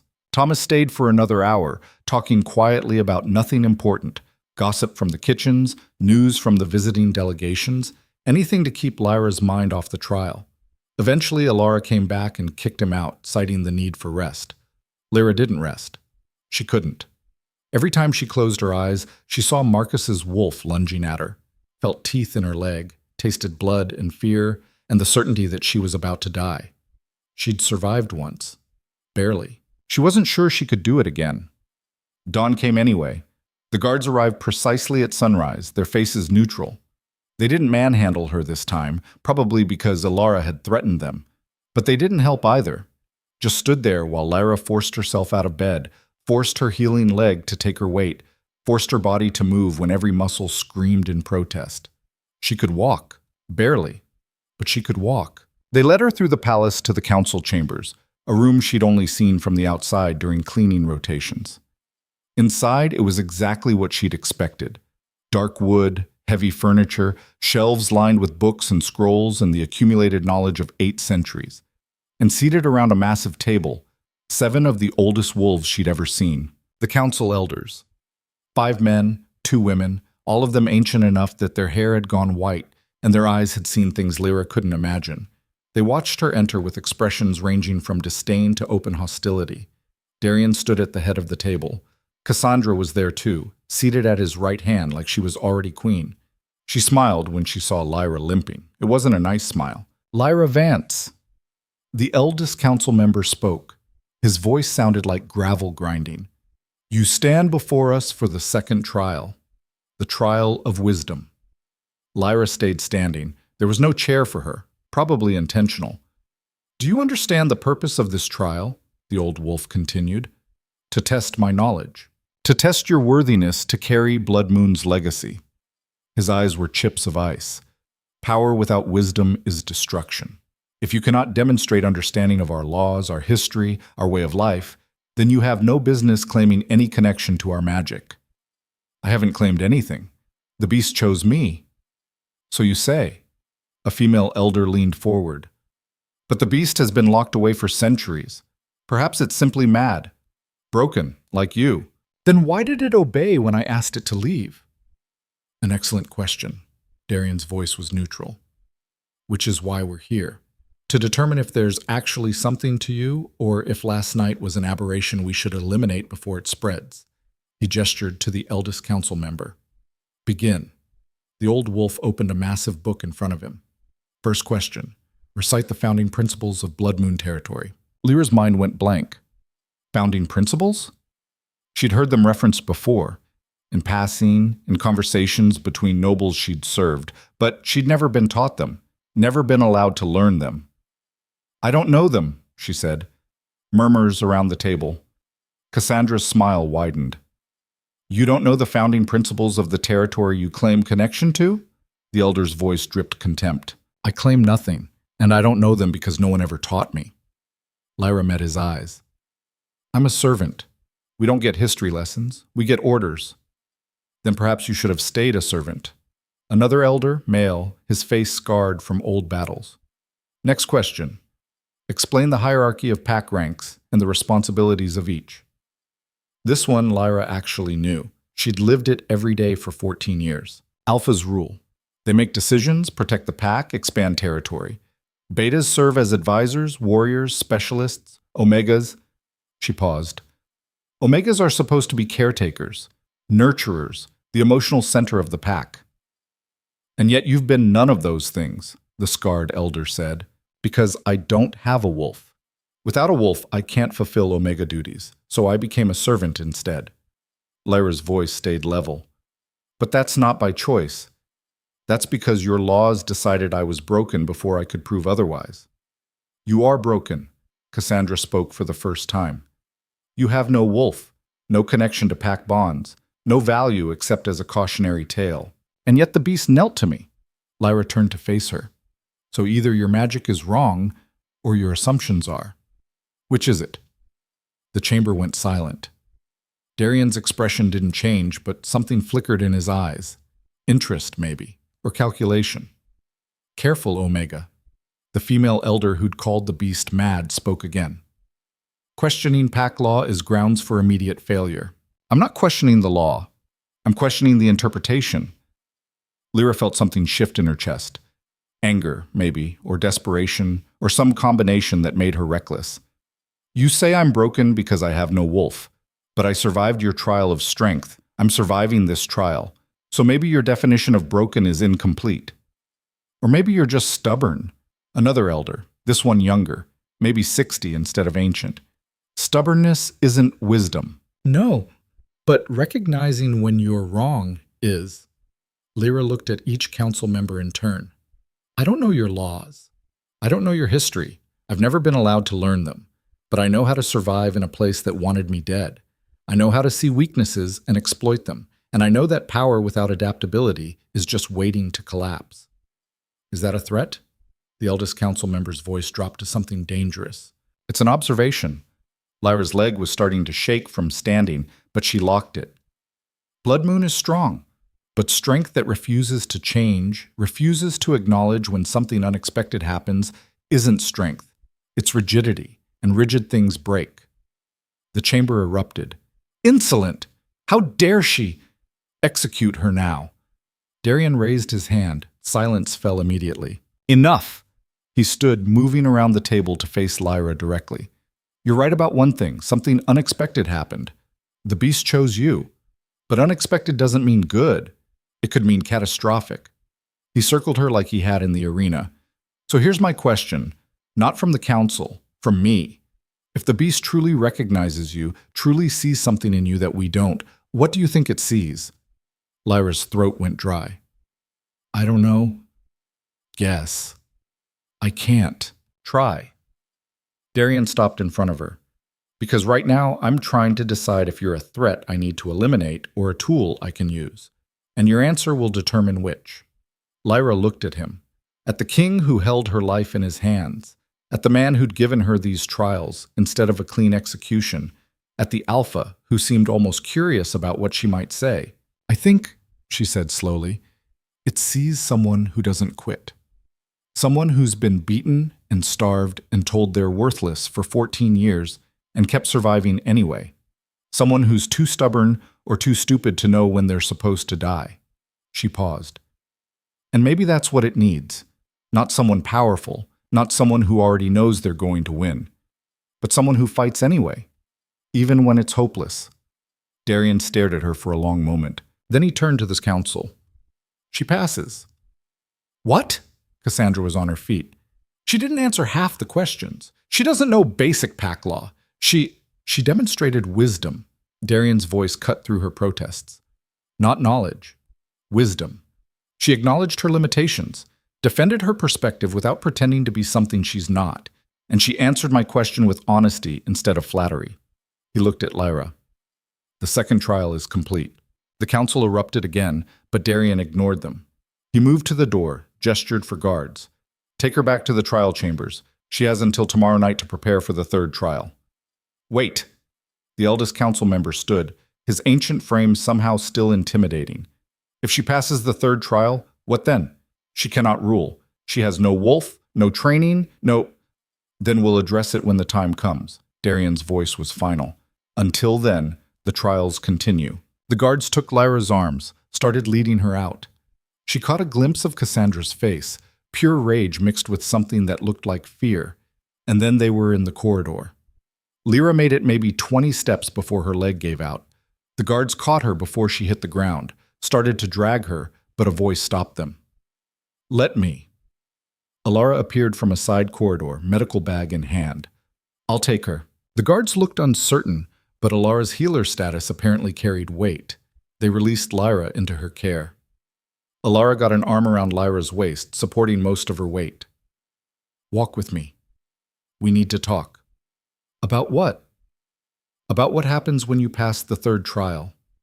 Alara's voice was low, urgent. Because Darian's right. You can't rule. And if the beast's choice stands, you'll either be killed or used. Possibly both. One crisis at a time. Lyra leaned heavily on her. What's the third trial? Will, Alara's mouth thinned. The hardest one. They'll test your ability to withstand pressure, pain, fear, everything that would break a normal person.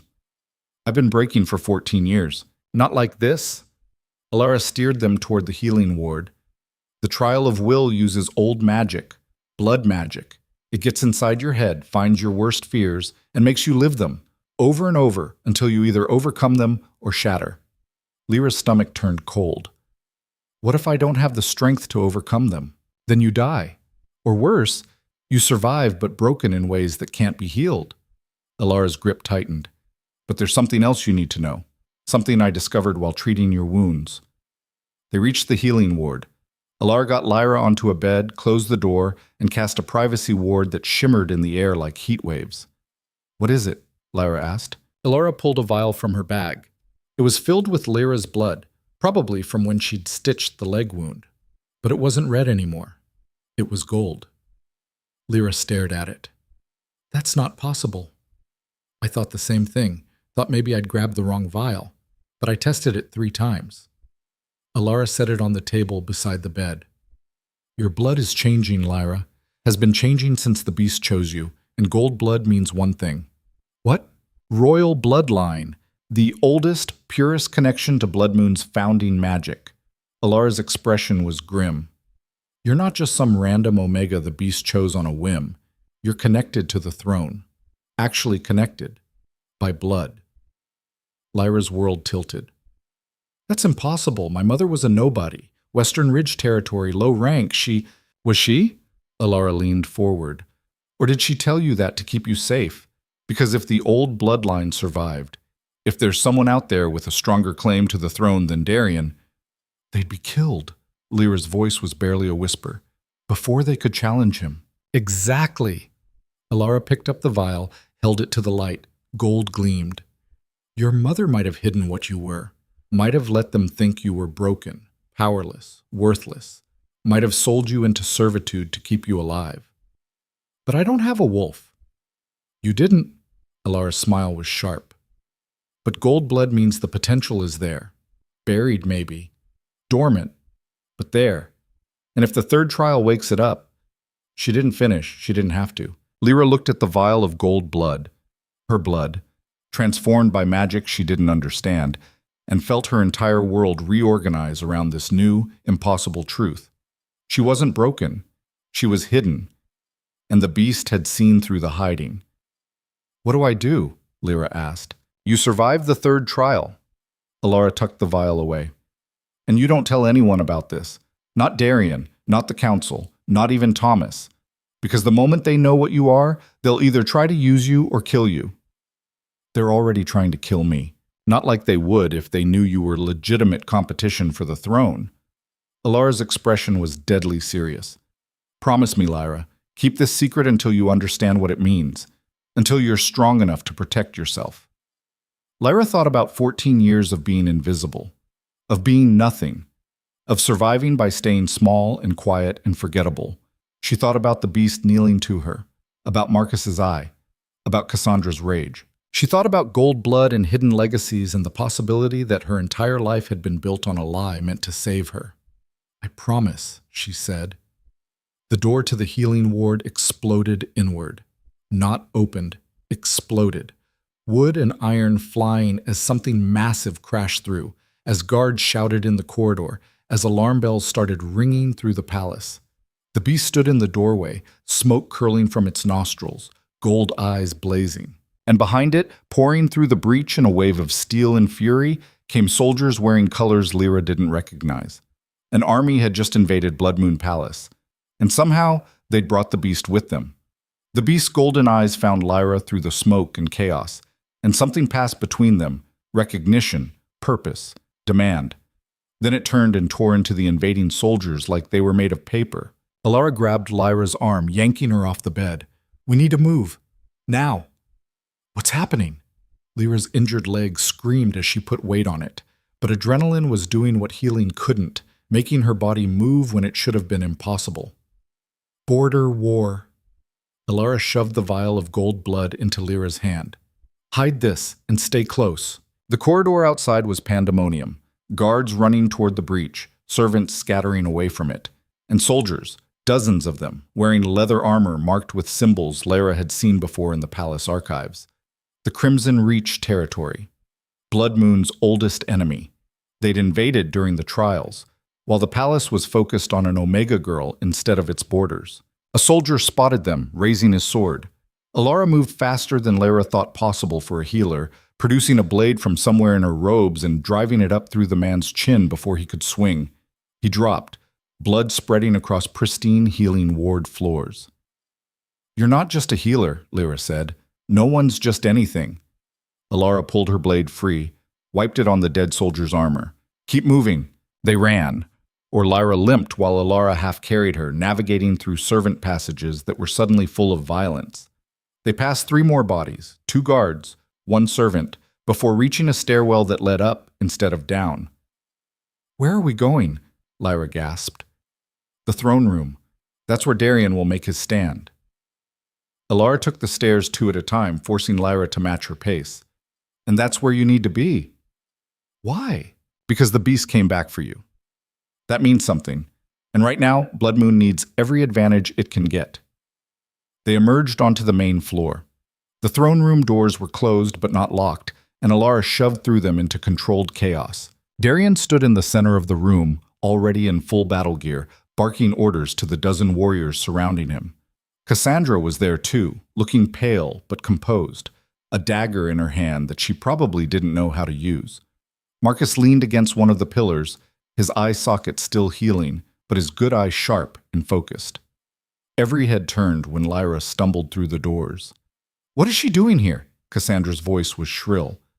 "Get her back to the cells before— The beast is fighting for us." Marcus cut her off, pushing away from the pillar. "Tearing through Crimson Reach soldiers like they personally offended it, and it keeps looking back toward the healing ward." Darian's eyes found Lyra. "It came for you." "I didn't call it." Lyra clutched the vial in her pocket, feeling its warmth through fabric. "I don't know how to call it." "But it came anyway." Darian crossed the room in 3 strides. "Can you control it?" "I don't— Can. You. Control. It." Each word was a command. Lyra thought about the creature kneeling to her, leaving when she asked, coming back when she needed it, even though she hadn't spoken a word. "Maybe," she said. "I don't know, but it listens to me." "Good enough." Darian turned to his warriors. "Crimson Reach has breached the eastern wing. They're pushing toward the council chambers, probably trying to kill the elders and destabilize our leadership.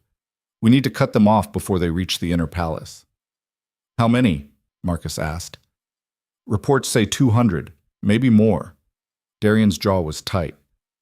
"They waited until we were distracted by the trials, coordinated this perfectly. Or someone told them when to attack." Alara's voice was quiet but sharp. Every eye turned to her. "What are you saying?" Darian's alpha power filled the room. "I'm saying Crimson Reach shouldn't know about the trials.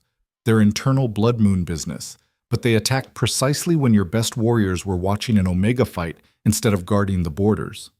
Alara met his gaze. "That's not luck. That's intelligence." "You're suggesting we have a traitor." "I'm suggesting you have a leak. Whether it's intentional or not, someone's been talking." Silence. Then Cassandra laughed, high and brittle. "This is insane. We're under attack and you're spinning conspiracy theories about why our enemies knew exactly when to strike." Marcus's voice was flat. "She's got a point." Darian's expression went cold. "We'll address it later. Right now we have a war to win." He looked at Lyra. "Can you walk?" "Barely." "Good enough. You're coming with us." "What?" Cassandra stepped forward. "She's injured, untrained, worthless in a fight. She's connected to the beast." Darian was already moving toward the door. "And the beast is currently our most effective weapon, so she comes." He didn't wait for arguments, just strode out, his warriors falling in behind him. Marcus caught Lyra's other arm, supporting her opposite side from Alara. "Try not to get killed," he said. I'd hate to lose an eye for nothing." They moved through the palace like a military unit, fast, efficient, weapons ready. Lyra felt useless limping between Alara and Marcus, but every time she tried to suggest they leave her behind, one of them tightened their grip. The sounds of battle grew louder as they approached the eastern wing. Steel on steel, screaming, the wet sounds of bodies hitting stone. And underneath it all, a rumble that shook the walls. The beast, tearing through anything that got in its way. They rounded a corner and found carnage. Blood Moon guards fighting Crimson Reach soldiers in a corridor too narrow for proper formations. Bodies on both sides, some still moving, some not. And in the middle of it all, the beast, scales gleaming red and black in torchlight. Its jaws closed around a soldier's torso before throwing him into a wall hard enough to leave an impact crater. It saw Lyra and froze, just stopped mid-battle, soldiers scattering away from it, its golden eyes locked on her like nothing else existed. Lyra, Darian's voice was urgent. Tell it to push forward. Clear the corridor to the council chambers. Lyra stared at the beast, at the creature that had chosen her, protected her, obeyed her, at 12 feet of ancient power waiting for her command. She didn't know how to give commands, had never ordered anyone to do anything in her entire life. Please, she said quietly. Too quiet for anyone but the beast to hear over the battle noise. They're trying to hurt the elders. Can you stop them? The beast's head tilted, like it was considering, like her request mattered more than Darian's order. Then it turned and surged down the corridor, scattering Crimson Reach soldiers like bowling pins. Its tail whipped out, taking down 3 men. Its claws tore through armor like cloth. And when one soldier tried to run, the beast's jaws closed around him fast enough that he didn't have time to scream. It's working. Marcus's voice held something like awe. She's actually controlling it. I'm not controlling anything. Lyra watched the beast clear the corridor in brutal, efficient violence. I just asked. Same result. Darian was already moving forward, his warriors following. Stay close. If it turns on us, you're our only shield. They advanced through the corridor the beast had cleared. Lyra tried not to look at the bodies, tried not to see the faces of men who'd probably had families, had reasons for fighting, had lives before Blood Moon's war beast had ended them. She looked anyway, couldn't help it. First time seeing combat? Alara asked quietly. First time seeing anything like this. It doesn't get easier, but you learn to keep moving. Alara's grip tightened. Focus on the living, mourn the dead later. They reached the council chambers to find the doors barricaded from inside, and a group of Crimson Reach soldiers trying to break through. The beast was methodically killing them. Not frenzied, not wild, just efficient. Like it was clearing obstacles instead of ending lives. Darian and his warriors joined the fight. Lyra watched from the relative safety of the corridor entrance, supported by Alara and Marcus, and tried to process what she was seeing. This was war. Real war. Not stories, not distant battles she'd heard about while scrubbing floors. This was blood and screaming and the smell of death mixing with smoke, and the beast was doing it for her. Why? Lyra whispered. Why me? Wrong question. Marcus's good eye tracked the battle. Better question is, what do you do with it now that you have it? Lyra didn't have an answer. The fight ended quickly. Crimson Reach soldiers were good, but they weren't prepared for a war beast backed by Blood Moon's elite warriors. The last soldier fell, and sudden silence filled the corridor like pressure dropping. Darian hammered on the council chamber doors.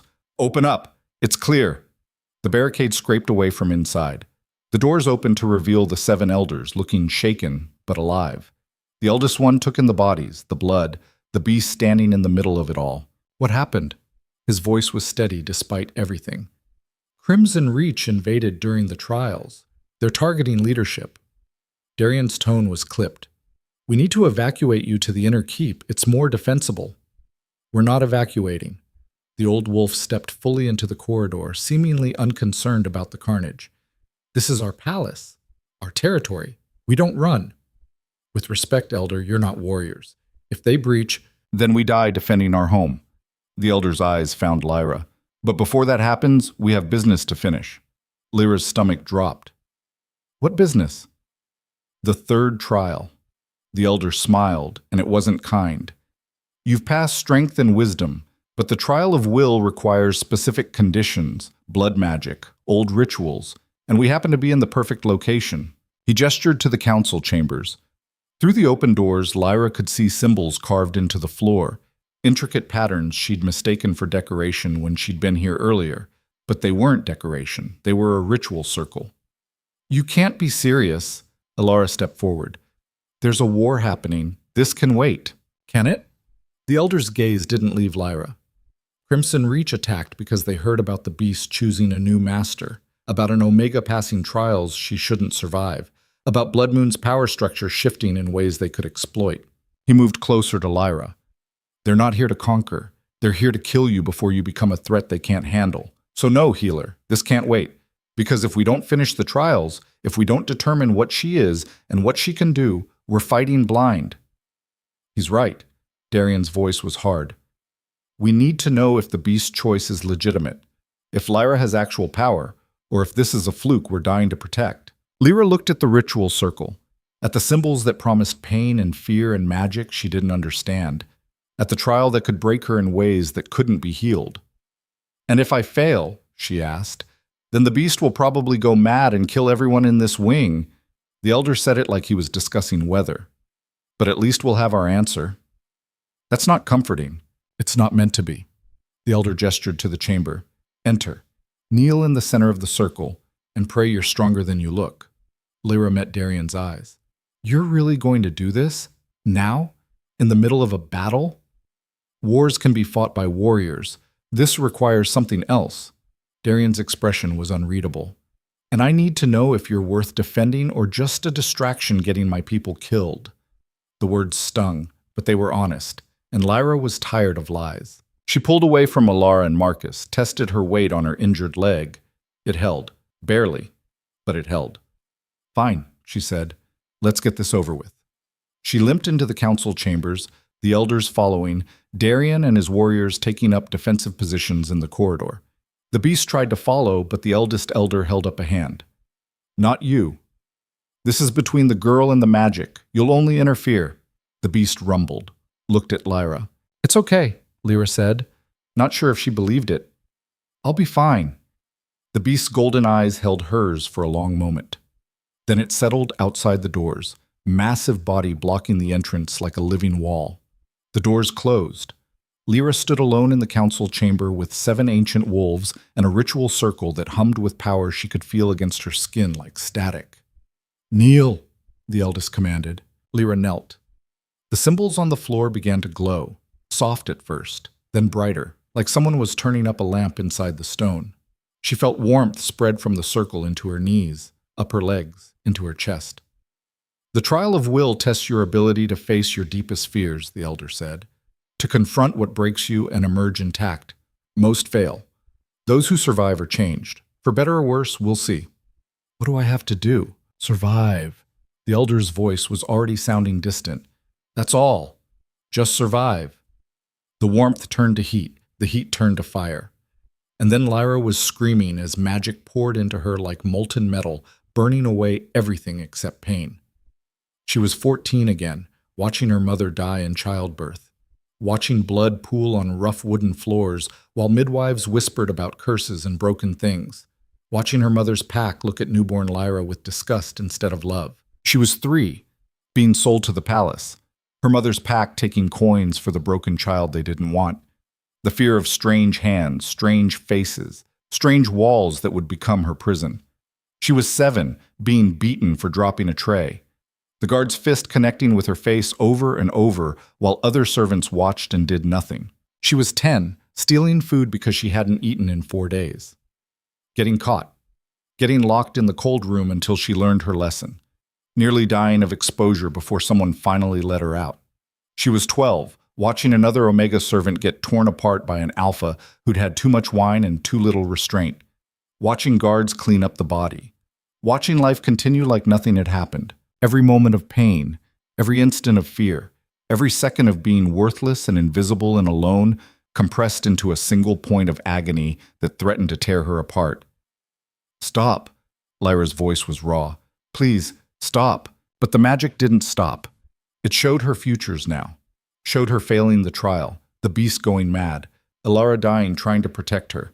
Showed her passing the trial, but being used by Darian as a weapon, a tool, a thing he could point at his enemies. Showed her taking the throne and being destroyed by wolves who would never accept an Omega Queen. Showed her alone, always alone, forever alone. No, the word ripped out of Lyra like something physical. Not a scream, not a plea, a rejection, a refusal to accept what the magic was showing her. I survived, she said through gritted teeth. I survived all of it.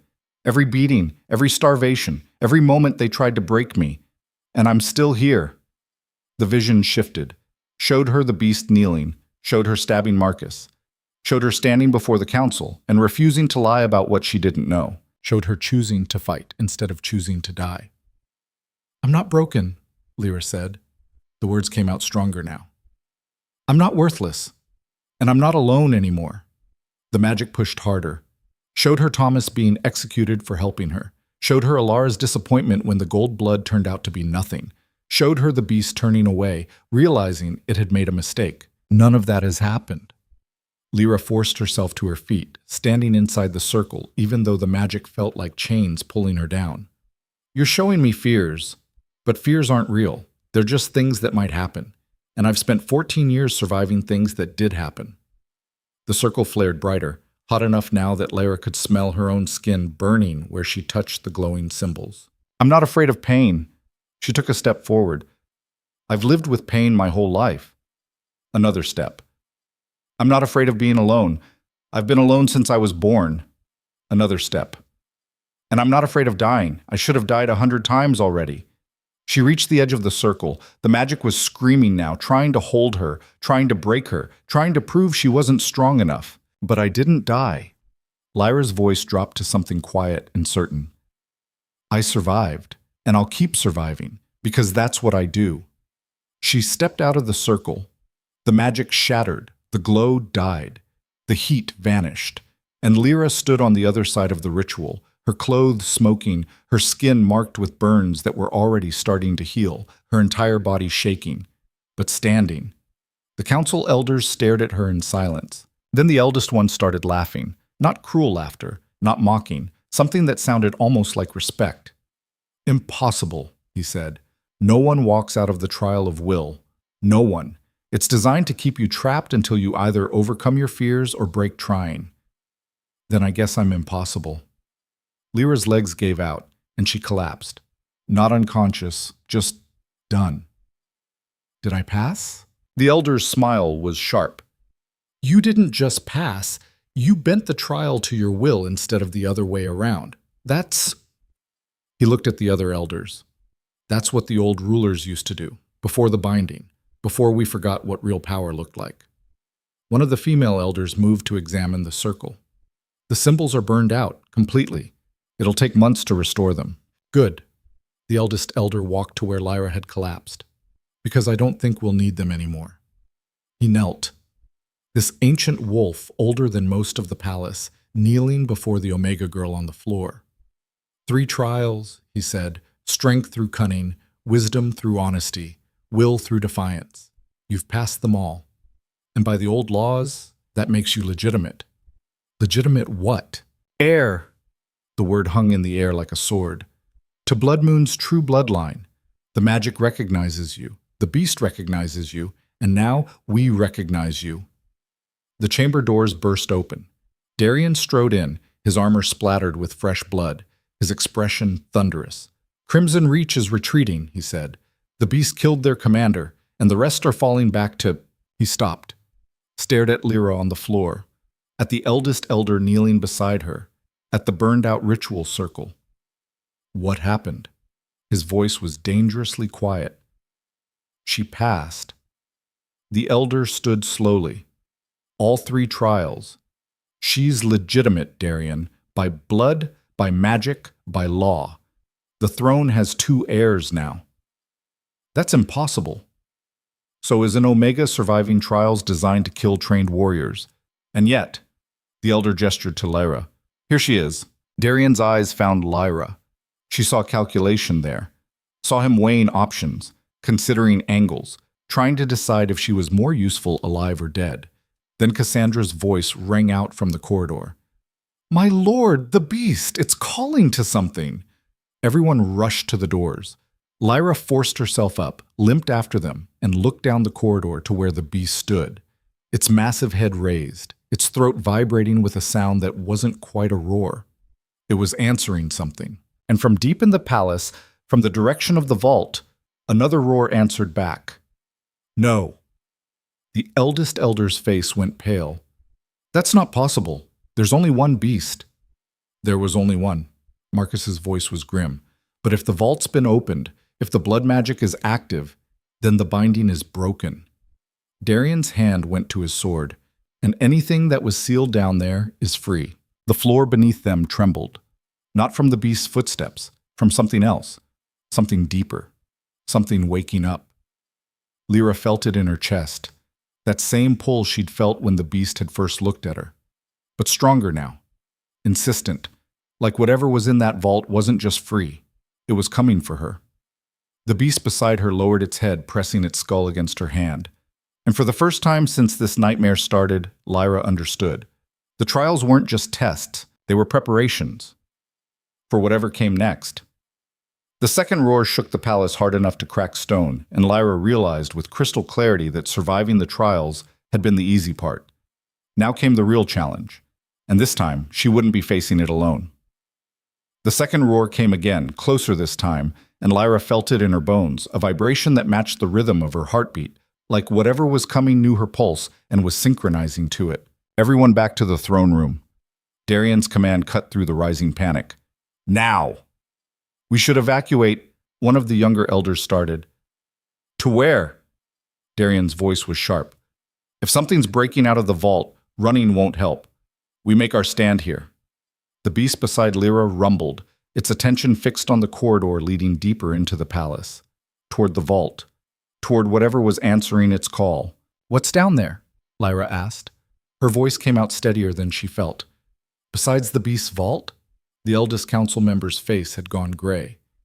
Things that should have stayed buried.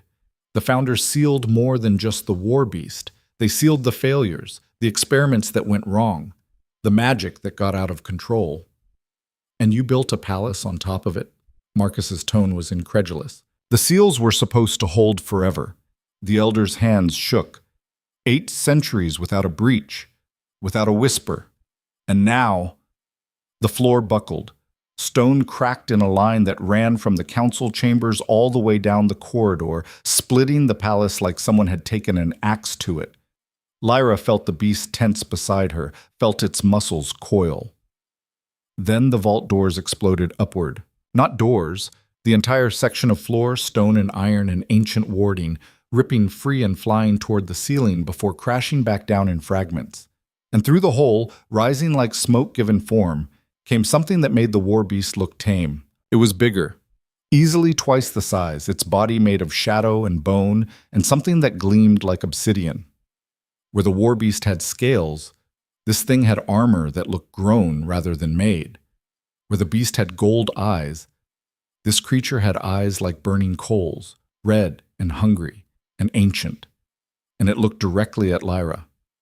The second, the eldest elder breathed, the beast's twin. We thought it died in the binding. Looks pretty alive to me, Marcus said. He'd drawn his sword, but his hand was shaking. Even he knew a blade wouldn't do anything against this. The second moved, not toward them, toward the beast standing beside Lyra. The two creatures met in the middle of the corridor with an impact that shattered windows and brought down part of the ceiling.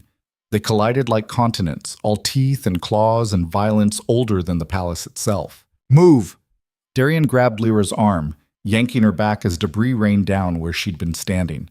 The warriors scattered, the elders retreating into the council chamber, everyone trying to get clear of the two monsters tearing each other apart. But the beasts weren't fighting each other. Lyra saw it in the way they moved, coordinated, precise, like partners in a brutal dance. The war beast would strike, and the second would counter in a way that drove back the Blood Moon guards trying to advance. When Crimson Reach soldiers appeared at the far end of the corridor, reinforcements probably, drawn by the noise, the second's tail whipped out and crushed 3 of them without breaking rhythm. They're working together, Lyra said. They're not enemies, they're pack. Alara appeared at her side, medical bag in one hand, knife in the other. The old texts mentioned it. The beasts weren't bound separately. They were bound as a pair. Kill one, the other goes mad. Free one, and you wake the second. Lyra watched the creatures move, watched them clear the corridor of threats, both Crimson Reach and Blood Moon forces scattering before them. They're protecting something. You! The eldest elder had emerged from the council chamber, his ancient face set in grim lines. They're protecting you, because you passed the trials, because the magic recognized you, because… A scream cut him off. Not human, not beast, something else entirely. Through the hole in the floor, more things were climbing. Smaller than the beasts, but no less terrifying. Creatures made of twisted flesh and broken magic. Things that should never have existed. Experiments from when Blood Moon's founders had been trying to create their ultimate weapons. They'd succeeded. Then sealed their success away because it was too dangerous to control. Now it was free. Fall back, Darian's voice carried over the chaos. Everyone to the throne room. Seal the doors. The retreat was messy. Warriors covering elders, servants fleeing down side corridors, nobles who'd come to watch the trials now running for their lives. Lyra tried to move with them, but her injured leg finally gave out completely. She hit the ground hard, tasted blood, and looked up to see one of the vault creatures lunging at her, all teeth and too many limbs and hunger that had been building for centuries. The war beast intercepted it, jaws closing around the creature's skull, shaking once, and the thing went limp. The beast dropped it at Lyra's feet like a dog presenting a kill, then lowered its head. "I can't ride you," Lyra said. "I can barely walk." The beast rumbled, insistent. "She's right." Marcus appeared out of the chaos, blood streaming from a cut on his forehead. "You can't fight, can barely stand, but you can command." He grabbed her under the arms, hauled her up, and bodily threw her onto the beast's back. Lyra scrabbled for purchase on scales slick with blood and worse things. Found a ridge between the shoulder blades that gave her something to grip. The beast shifted beneath her, adjusting to the weight, and she felt power thrumming through its body like a second heartbeat. "Tell it to clear the corridor," Marcus said. "Get everyone to the throne room alive." Lyra looked down at him, at the scarred warrior missing an eye because of her, now trusting her with the lives of everyone in this palace. "Please," she said to the beast, "help them." The beast surged forward. Lyra had never ridden anything before, had never even imagined what it would feel like to have something this powerful, this fast, moving beneath her. She clung to the scales, legs clamped tight despite the screaming pain, and watched the corridor blur past. The beast moved through the chaos like a force of nature. Its claws tore through vault creatures. Its tail swept aside debris. Its mere presence scattered the smaller threats, and where something was brave enough or stupid enough to stand its ground, the second was there. The twin moving in perfect synchronization, covering flanks, protecting retreats, clearing paths.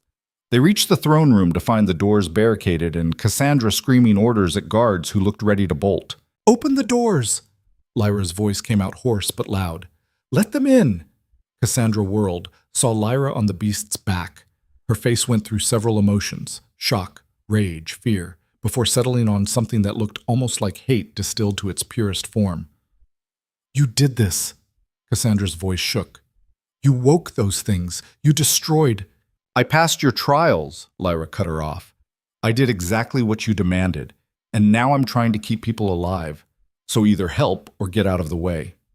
For a moment, Cassandra looked ready to refuse. Then Darian's voice rang out from inside the throne room. "Open the doors!" The barricade scraped away. Doors swung inward, and Blood Moon's forces poured through, warriors, elders, servants, everyone who'd survived the corridor now cramming into the throne room like refugees. The beast took up positions flanking the doorway, standing guard, daring anything to try getting past them. Lyra slid off the war beast's back, nearly collapsed, and was caught by Alara. "You're insane," the healer said, but she was smiling, completely insane. "Yeah." Lyra's leg was a mess of torn stitches and fresh blood. "I've noticed." Darian was in the center of the throne room, directing the defense, barricades at the windows, archers in the upper galleries, every warrior armed and positioned. He saw Lyra and crossed to her in 3 strides. "How many more are down there?" he asked. "I don't know." "Guess." Lyra thought about the size of the vault, about 8 centuries of failed experiments, about magic that had gotten out of control and needed to be buried. "Enough to destroy the palace," she said quietly. "Maybe enough to destroy the territory." Darian's jaw tightened. "Then we need to seal the vault, repair the wards, get those things back underground before..." "Before what?" The eldest elder appeared, supported by two younger council members. Before they kill everyone, it's too late for that. The binding is broken. The magic is wild. We can't put it back. Then what do you suggest? Darian's voice was ice. We let them rampage? Let Blood Moon fall? I suggest we let her try. The elder pointed at Lyra. The beast chose her. The magic recognized her. Maybe she can do what we can't. Every eye in the throne room turned to Lyra. She wanted to laugh, wanted to scream, wanted to point out that she was a 14-year-old servant with a ruined leg and no training in anything except scrubbing floors and staying invisible. Instead, she looked at the vial of gold blood still clutched in her hand, at the evidence of what she might be, at the legacy her mother had hidden to keep her alive.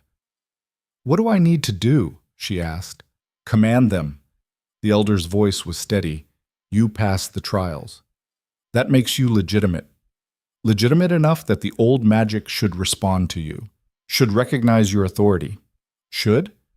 Nothing is certain, but it's better than waiting to die. Lyra looked at Darian, at the king who'd given her trials instead of execution, who'd brought her into battle instead of leaving her to rot, who was now looking at her with something that might have been hope or might have been desperation. If I do this, she said, if I somehow stop those things, what happens to me after? That depends on whether you survive. Darian's expression was unreadable. But if you do, we'll figure it out, together. It wasn't a promise. Wasn't even a guarantee. But it was more than she'd had yesterday. Lyra pulled away from Alara, limped to the doorway where the beast stood guard, looked down at the corridor full of vault creatures and chaos and centuries of buried mistakes. I need to get to the vault, she said, to the source. If I'm going to command anything, I need to do it from where the magic is strongest. That's suicide. Marcus appeared beside her. You'll never make it through the corridor. Then I'll ride. Lyra looked at the war beast, at the creature that had chosen her, protected her, obeyed her. If you'll carry me. The beast lowered its head. Agreement. I'm coming with you. Alara checked her weapons. You'll need a healer when this goes wrong. When, not if. I'm a realist. Alara's smile was sharp. Marcus? The northern captain sighed. Someone has to keep you two alive. I'll lead a contingent, Darian said. Clear the way, hold the vault entrance while you do whatever needs doing. My lord, you can't, Cassandra started. I can, and I will. Darian's tone left no room for argument. Because if this fails, we're all dead anyway. At least this way we die fighting. He turned to his warriors. Anyone who wants to stay, stay. No judgment. But if you're coming, gear up. We leave in 2 minutes. The throne room erupted into controlled chaos. Warriors checking weapons. Healers distributing what supplies they had. Servants reinforcing barricades for those who would stay behind to guard the elders and the non-combatants. Lyra climbed back onto the war beast, every muscle protesting. The second moved to flank them, and she felt the weight of both creatures' attention, ancient, powerful, waiting for her to prove she was worth their loyalty. Ready? Darian asked. He'd armed himself with a sword that looked like it had seen 100 battles and a shield marked with Blood Moon's crest.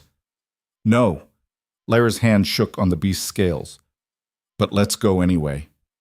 They charged. The corridor was worse than before. More creatures had climbed out of the vault, and they'd started spreading through the palace like infection. Lyra saw things that had been human once, servants who'd gotten caught, transformed by wild magic into something twisted, saw vault experiments that defied description, all teeth and malice and hunger. The beast tore through them, the war beast moving with Lyra on its back, the second clearing their flanks, and Darian's warriors following in their wake. It was brutal, messy, people screaming, creatures dying, blood on every surface. Lyra forced herself to watch, forced herself to see what her decision was costing. Every warrior who fell, every servant who didn't make it. Every life ended because she'd passed trials she should have failed. They reached the vault entrance, the gaping hole in the palace floor, stairs spiraling down into darkness lit by eerie green phosphorescence. More creatures were climbing up, endless, like the vault was vomiting out centuries of mistakes all at once. Hold here, Darian's voice cut through the noise. Nothing gets past this point. His warriors formed a perimeter, shields locked, weapons ready. buying time for Lyra to do whatever she was supposed to do. She slid off the beast's back at the vault entrance, looked down into darkness that seemed to go on forever, felt magic crawling up from below like steam from a geyser, old power, wild power, power that had been locked away because it couldn't be controlled. "Any ideas?" Alara asked beside her. "Not really." Lyra pulled out the vial of gold blood, looked at it in the green light. "But I passed the trials. The magic recognized me. So maybe..." She opened the vial, poured the gold blood onto the top step. The effect was immediate. The blood didn't splash. It flowed. Down the stairs in streams that defied gravity, spreading across stone, seeking the symbols carved into the vault walls. And where it touched, the symbols began to glow. Not green like the phosphorescence, but gold. Pure, bright, unmistakable. The creatures climbing up the stairs shrieked, started retreating, fleeing from the light like it was burning them. "It's working," Marcus breathed. "Whatever you're doing, it's working." But Lyra could feel it wasn't enough. The blood was spreading, yes. The creatures were retreating, yes. But there was too much chaos, too much wild magic, too many centuries of mistakes to undo with a single vial. She needed more. Lyra looked at her hands, at the burns from the trial of will, already healing faster than they should, at the scars from 14 years of survival, at the evidence that she was more than what everyone had believed. She pulled the knife from her belt, Thomas's knife, the one that had saved her life in the arena, and drew it across her palm. "Lyra, what are you..." Alara started. "Blood magic needs blood." Lyra let her palm drip onto the stairs, let her own gold blood join what she'd poured from the vial. "And I'm apparently full of it." Her blood hit the stone and the reaction was explosive. Light blazed up from the vault, pure gold, bright enough to hurt, spreading faster than thought. The symbols carved into the walls ignited like they'd been soaked in oil. And the magic, the wild, chaotic magic that had been eating through the palace, suddenly snapped into alignment, into order, into obedience. Lyra felt it in her chest, felt the connection form between her blood and the vault's power, felt authority settle over her shoulders like a crown she'd never asked for. And she understood. The trials hadn't been tests. They'd been awakening, preparing her blood, her body, her will to handle this, to command magic that had been waiting 8 centuries for someone legitimate to claim it. "Go back!" Her voice came out amplified, echoing through the vault, through the palace, through the territory itself. "Return to the vault. Sleep." The creatures stopped, froze. Every single one of them, from the massive experiments to the smallest twisted thing, standing motionless as Lyra's command washed over them. "Sleep," she said again. Putting everything she had into it, every ounce of stubborn survival, every bit of will that had kept her alive through 14 years of hell, every scrap of authority the trials had burned into her blood. The creatures turned, began walking back down the stairs, methodically, like sleepwalkers returning to bed. "This is impossible," one of the warriors whispered. "Probably." Marcus didn't lower his sword, but he was smiling. "But I've given up predicting what's possible around her." Lyra held the command until the last creature had descended, until the vault was empty except for her blood on the stairs, glowing like captured sunlight. Then she let go and nearly collapsed. Alara caught her.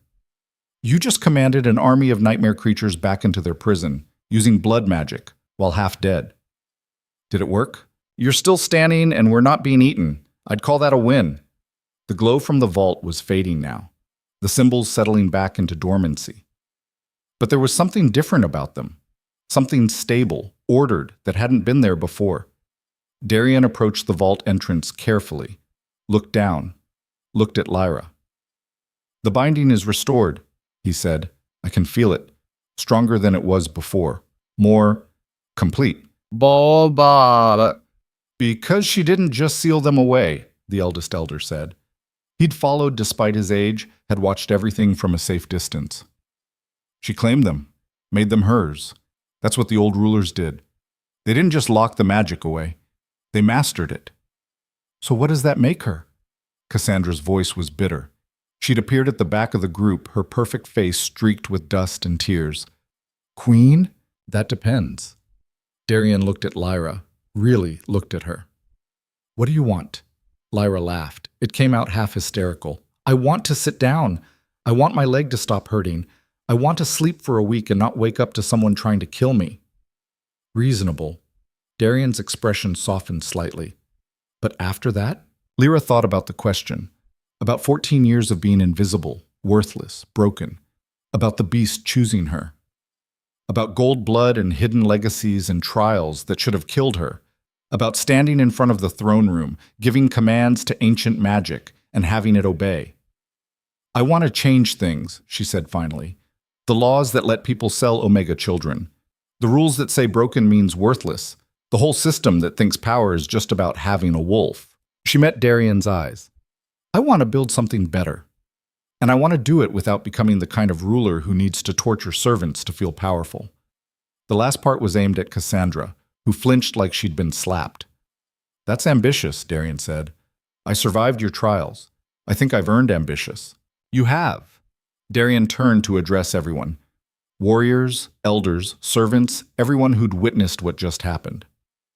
Lyra Vance passed the 3 trials, claimed the vault's power, saved Blood Moon from destruction, by the old laws that gives her legitimate claim to rule. Murmurs rippled through the crowd. Lyra heard fragments. Omega Queen. Impossible. Legitimate. But couldn't process most of it. However, Darian continued, I'm not giving up my throne. Blood Moon needs experienced leadership, not a 14-year-old who learned politics yesterday. Lyra's stomach sank. So this was it. He'd acknowledge her claim, then execute her for it. Neat, tidy, politically sound. So here's what we're going to do. Darian's voice carried the weight of absolute authority. Lyra will rule beside me. Co-sovereign. Equal authority.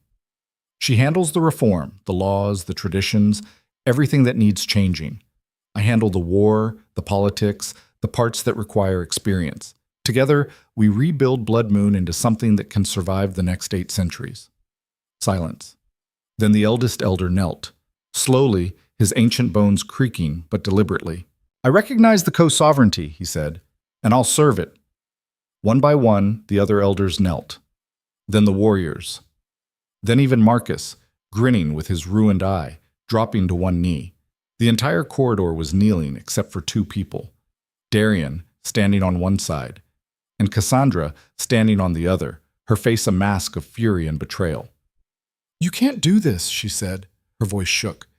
You were going to marry me. Make me queen. You promised? I promised to strengthen Blood Moon. Darian's voice was gentle but firm. This does that. You're still valuable, Cassandra. Still important. But you're not the queen Blood Moon needs right now. So you're choosing her? Cassandra's laugh was broken. The Omega? The servant? Over me? I'm choosing survival. Darian looked at Lyra. And she just proved she's better at it than anyone in this palace. Cassandra's expression crumbled. For a moment, Lyra almost felt sorry for her. Almost. Then she remembered the iron brand, the threats, the casual cruelty. You'll regret this, Cassandra said. All of you. Bowing to something broken, something that should never have existed. She turned and walked away. No one stopped her. Darian watched her go, then extended his hand to Lyra. Co-sovereign? Lyra looked at his hand, at the offer that would change everything, at the choice between going back to invisibility or stepping forward into power she'd never wanted and didn't know how to wield. She thought about Thomas, who'd risked everything to give her a knife, about Alara, who'd healed her when no one else would, about Marcus, who'd lost an eye and called it worth it. She thought about every servant who'd ever been beaten for dropping a tray, every Omega sold because they didn't have a wolf, every broken thing Blood Moon had thrown away. She took his hand. Co-sovereign, she agreed. The throne room erupted in something that might have been celebration or might have been chaos. Lyra couldn't tell. Her leg was screaming, her head was spinning, and she was pretty sure she was about to pass out. But she was also standing in the palace that had tortured her, holding the hand of the king who'd tried to kill her, and being acknowledged by people who'd spent 14 years treating her like dirt. Not bad for a girl who wasn't supposed to exist. 3 weeks later, Lyra stood in the throne room wearing clothes that actually fit and no longer feeling like she might die at any moment. Her leg had healed. The burns from the trial of will had faded to thin silver lines, and she'd spent every waking hour learning how to be a sovereign instead of a servant. It was harder than surviving. Darien sat on his throne reviewing reports from the Eastern Territories. Lyra had her own throne now, smaller than his, but equal in placement. She was supposed to be reviewing legal documents, suggesting reforms, learning the intricate dance of politics. Instead, she was watching the beast. It lay at the foot of her throne like a massive, scaled dog. The second was outside, patrolling the grounds, but the war beast had refused to leave her side since the vault incident. It followed her everywhere, slept outside her chambers, rumbled at anyone who approached too quickly. "You need to name it," Darien said without looking up from his reports. "It's 800 years old. I think it has a name." It had a title: Protector, Guardian, War Beast, but never a name. Darien glanced at her. Names are personal, and it's definitely taken this personally. Lyra looked at the creature, at golden eyes that watched her with something that might have been love, or might have been loyalty, or might have been recognition of something they both shared. "Ember," she said finally, "because it was buried like a dying coal, and now it's burning again." The beast rumbled. "Approval, maybe." "Ember it is," Darien returned to his reports. "The council wants to meet with you tomorrow about the Omega protection laws you proposed. They're going to fight me on it. Probably. They fight me on everything." He smiled slightly. "But you've gotten good at fighting back." She had. The first council meeting had been brutal. Elders questioning her authority, her knowledge, her right to even speak. She'd answered by demonstrating exactly what happened when you push someone who'd survived 3 trials designed to kill. They'd learned to listen. The throne room doors opened. Thomas entered, carrying a stack of correspondence that needed reviewing. He was officially Lyra's assistant now, promoted from servant to advisor because she trusted him and Blood Moon needed people who understood what life looked like from the bottom. He set the stack on her throne, then paused. "There's a delegation here. From Western Ridge." Lyra's stomach clenched. "My mother's territory? They say they're your family, distant cousins. They've been looking for you." Lyra exchanged a glance with Darien. They'd kept the Gold Blood secret. Only Alara knew, and she'd been sworn to silence. But if Western Ridge had family who knew what Lyra's mother had been hiding— "Send them in," Lyra said. "Let's see what they want." 3 wolves entered. 2 men, 1 woman, all of them radiating alpha power. The woman leading them was older, maybe 50, with silver gray hair and eyes the same color as Lyra's. She stopped 10 feet from the throne, looked at Lyra, and knelt. "Your Majesty," she said, "I'm Elena Vance, your mother's sister, and I've spent 14 years looking for you." Lyra's world tilted. "My mother said she had no family. She lied to protect you." Elena's voice was steady. "Just like she lied about you being broken. Just like she sold you to this place to hide you from people who would have killed a legitimate heir before she could grow strong enough to claim her birthright." "What are you talking about?" Elena looked up. "Your mother was the last daughter of the original Blood Moon line. The true rulers. The ones Darien's ancestors murdered to take the throne 8 centuries ago." Silence in the throne room. Darien's hand had gone to his sword. "That's a serious accusation." "It's history." Elena stood slowly. "Bloody, brutal history that most people have forgotten. But my sister remembered. And when she had a daughter with gold in her blood, she knew exactly what would happen if the current rulers found out. So she hid me." Lyra's voice was barely a whisper. "Let everyone think I was broken, powerless, until you were ready, until you could survive on your own." Elena's smile was sad. "She died believing you'd stay safe, stay hidden, never knowing that the magic itself would out you anyway." Lyra thought about her mother, about a woman who'd died giving birth, who'd spent her last moments whispering to midwives about a broken child, who'd sacrificed everything to keep one secret, that Lyra wasn't broken. She was heir to the throne Darien sat on. "This changes things," Darien said quietly. "Does it?" Lyra met his eyes. "We're already Koso sovereigns, already ruling together. Does it matter whose bloodline is older?" "To some people, yes." "Then those people can get over it." Lyra's voice hardened. "I didn't survive your trials, didn't claim the vault, didn't rebuild half this territory's laws just to fight a succession war. We have a system that works. Let's keep it." Darien studied her for a long moment. Then he smiled, genuine, warm, the first real smile she'd seen from him. "Agreed." He looked at Elena. Your niece is co-sovereign of Blood Moon, legitimate by trial, by magic, and apparently by blood. If you've come to challenge that, you'll have to go through me. Elena's expression softened. I came to see if she was alive, if she needed help, if she wanted to know her history. She looked at Lyra. But it seems you've done fine without us. I've had help. Lyra glanced at Thomas, at Alara in the corner, at Ember lying at her feet. More than I expected. Then I'll just say this. Elena stepped forward. Your mother loved you. More than the throne, more than the bloodline, more than her own life. She wanted you safe, wanted you happy. And I think, wherever she is, she'd be proud of what you've become. Lyra felt tears prick her eyes, blinked them away. Thank you. Elena bowed and left, her companions following. When the doors closed, Lyra let out a breath she didn't know she'd been holding. Well, Darian said, that was dramatic. Everything about this has been dramatic. True. He set aside his reports. For what it's worth, I meant what I said. Co-sovereignty works. I don't care whose blood is older. We're stronger together. Even though I'm going to keep pushing reforms you hate? Especially because of that. Someone needs to tell me when I'm being an ass. He smiled. And you're uniquely qualified.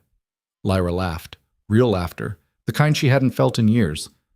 I'll add it to my job description. That night, Lyra stood on her balcony, in her chambers, in a palace that had beaten her and broken her and now called her sovereign, and looked out over Blood Moon territory. She could see lights in the servant quarters, could see the training grounds where Marcus was probably terrorizing new recruits, could see the Eastern Wing, fully repaired, with new wards that she'd helped design, could see the future she was building, one law at a time, one reform at a time, one broken thing made whole again. Thomas found her there, carrying tea because he'd learned she didn't sleep well. Big day tomorrow, he said. First Omega protection law goes to vote. It'll pass. Darian promised his support. And if it doesn't, then I'll keep fighting until it does. Lyra took the tea. That's kind of my thing now. Thomas smiled. From invisible servant to co-sovereign, how does it feel? Lyra thought about the question, about 14 years of pain and fear and survival, about trials that should have killed her, about magic choosing her when everyone said she was worthless, about standing here, alive, powerful, with people who believed in her. Terrifying, she said honestly, and amazing, and completely insane. Sounds about right. Thomas raised his own cup. To insanity, then. To survival, Lyra corrected, because that's what got me here. They drank. And below them, the palace, once a prison, now a throne, settled into night. Ember appeared on the balcony, squeezing through doors that were too small but doing it anyway because the beast refused to be separated from her. It settled at her feet, radiating warmth, and Lyra rested one hand on its massive head. She was 14 years old, co-sovereign of Blood Moon, heir to a bloodline everyone thought was dead, commander of ancient magic, protected by creatures that had been myth. She was broken and powerful and absolutely terrified. But she was also alive. Really, truly alive in a way she'd never been when invisibility was her only protection. And tomorrow she'd wake up and keep changing the world that had tried to destroy her. Because that's what survivors did. They won.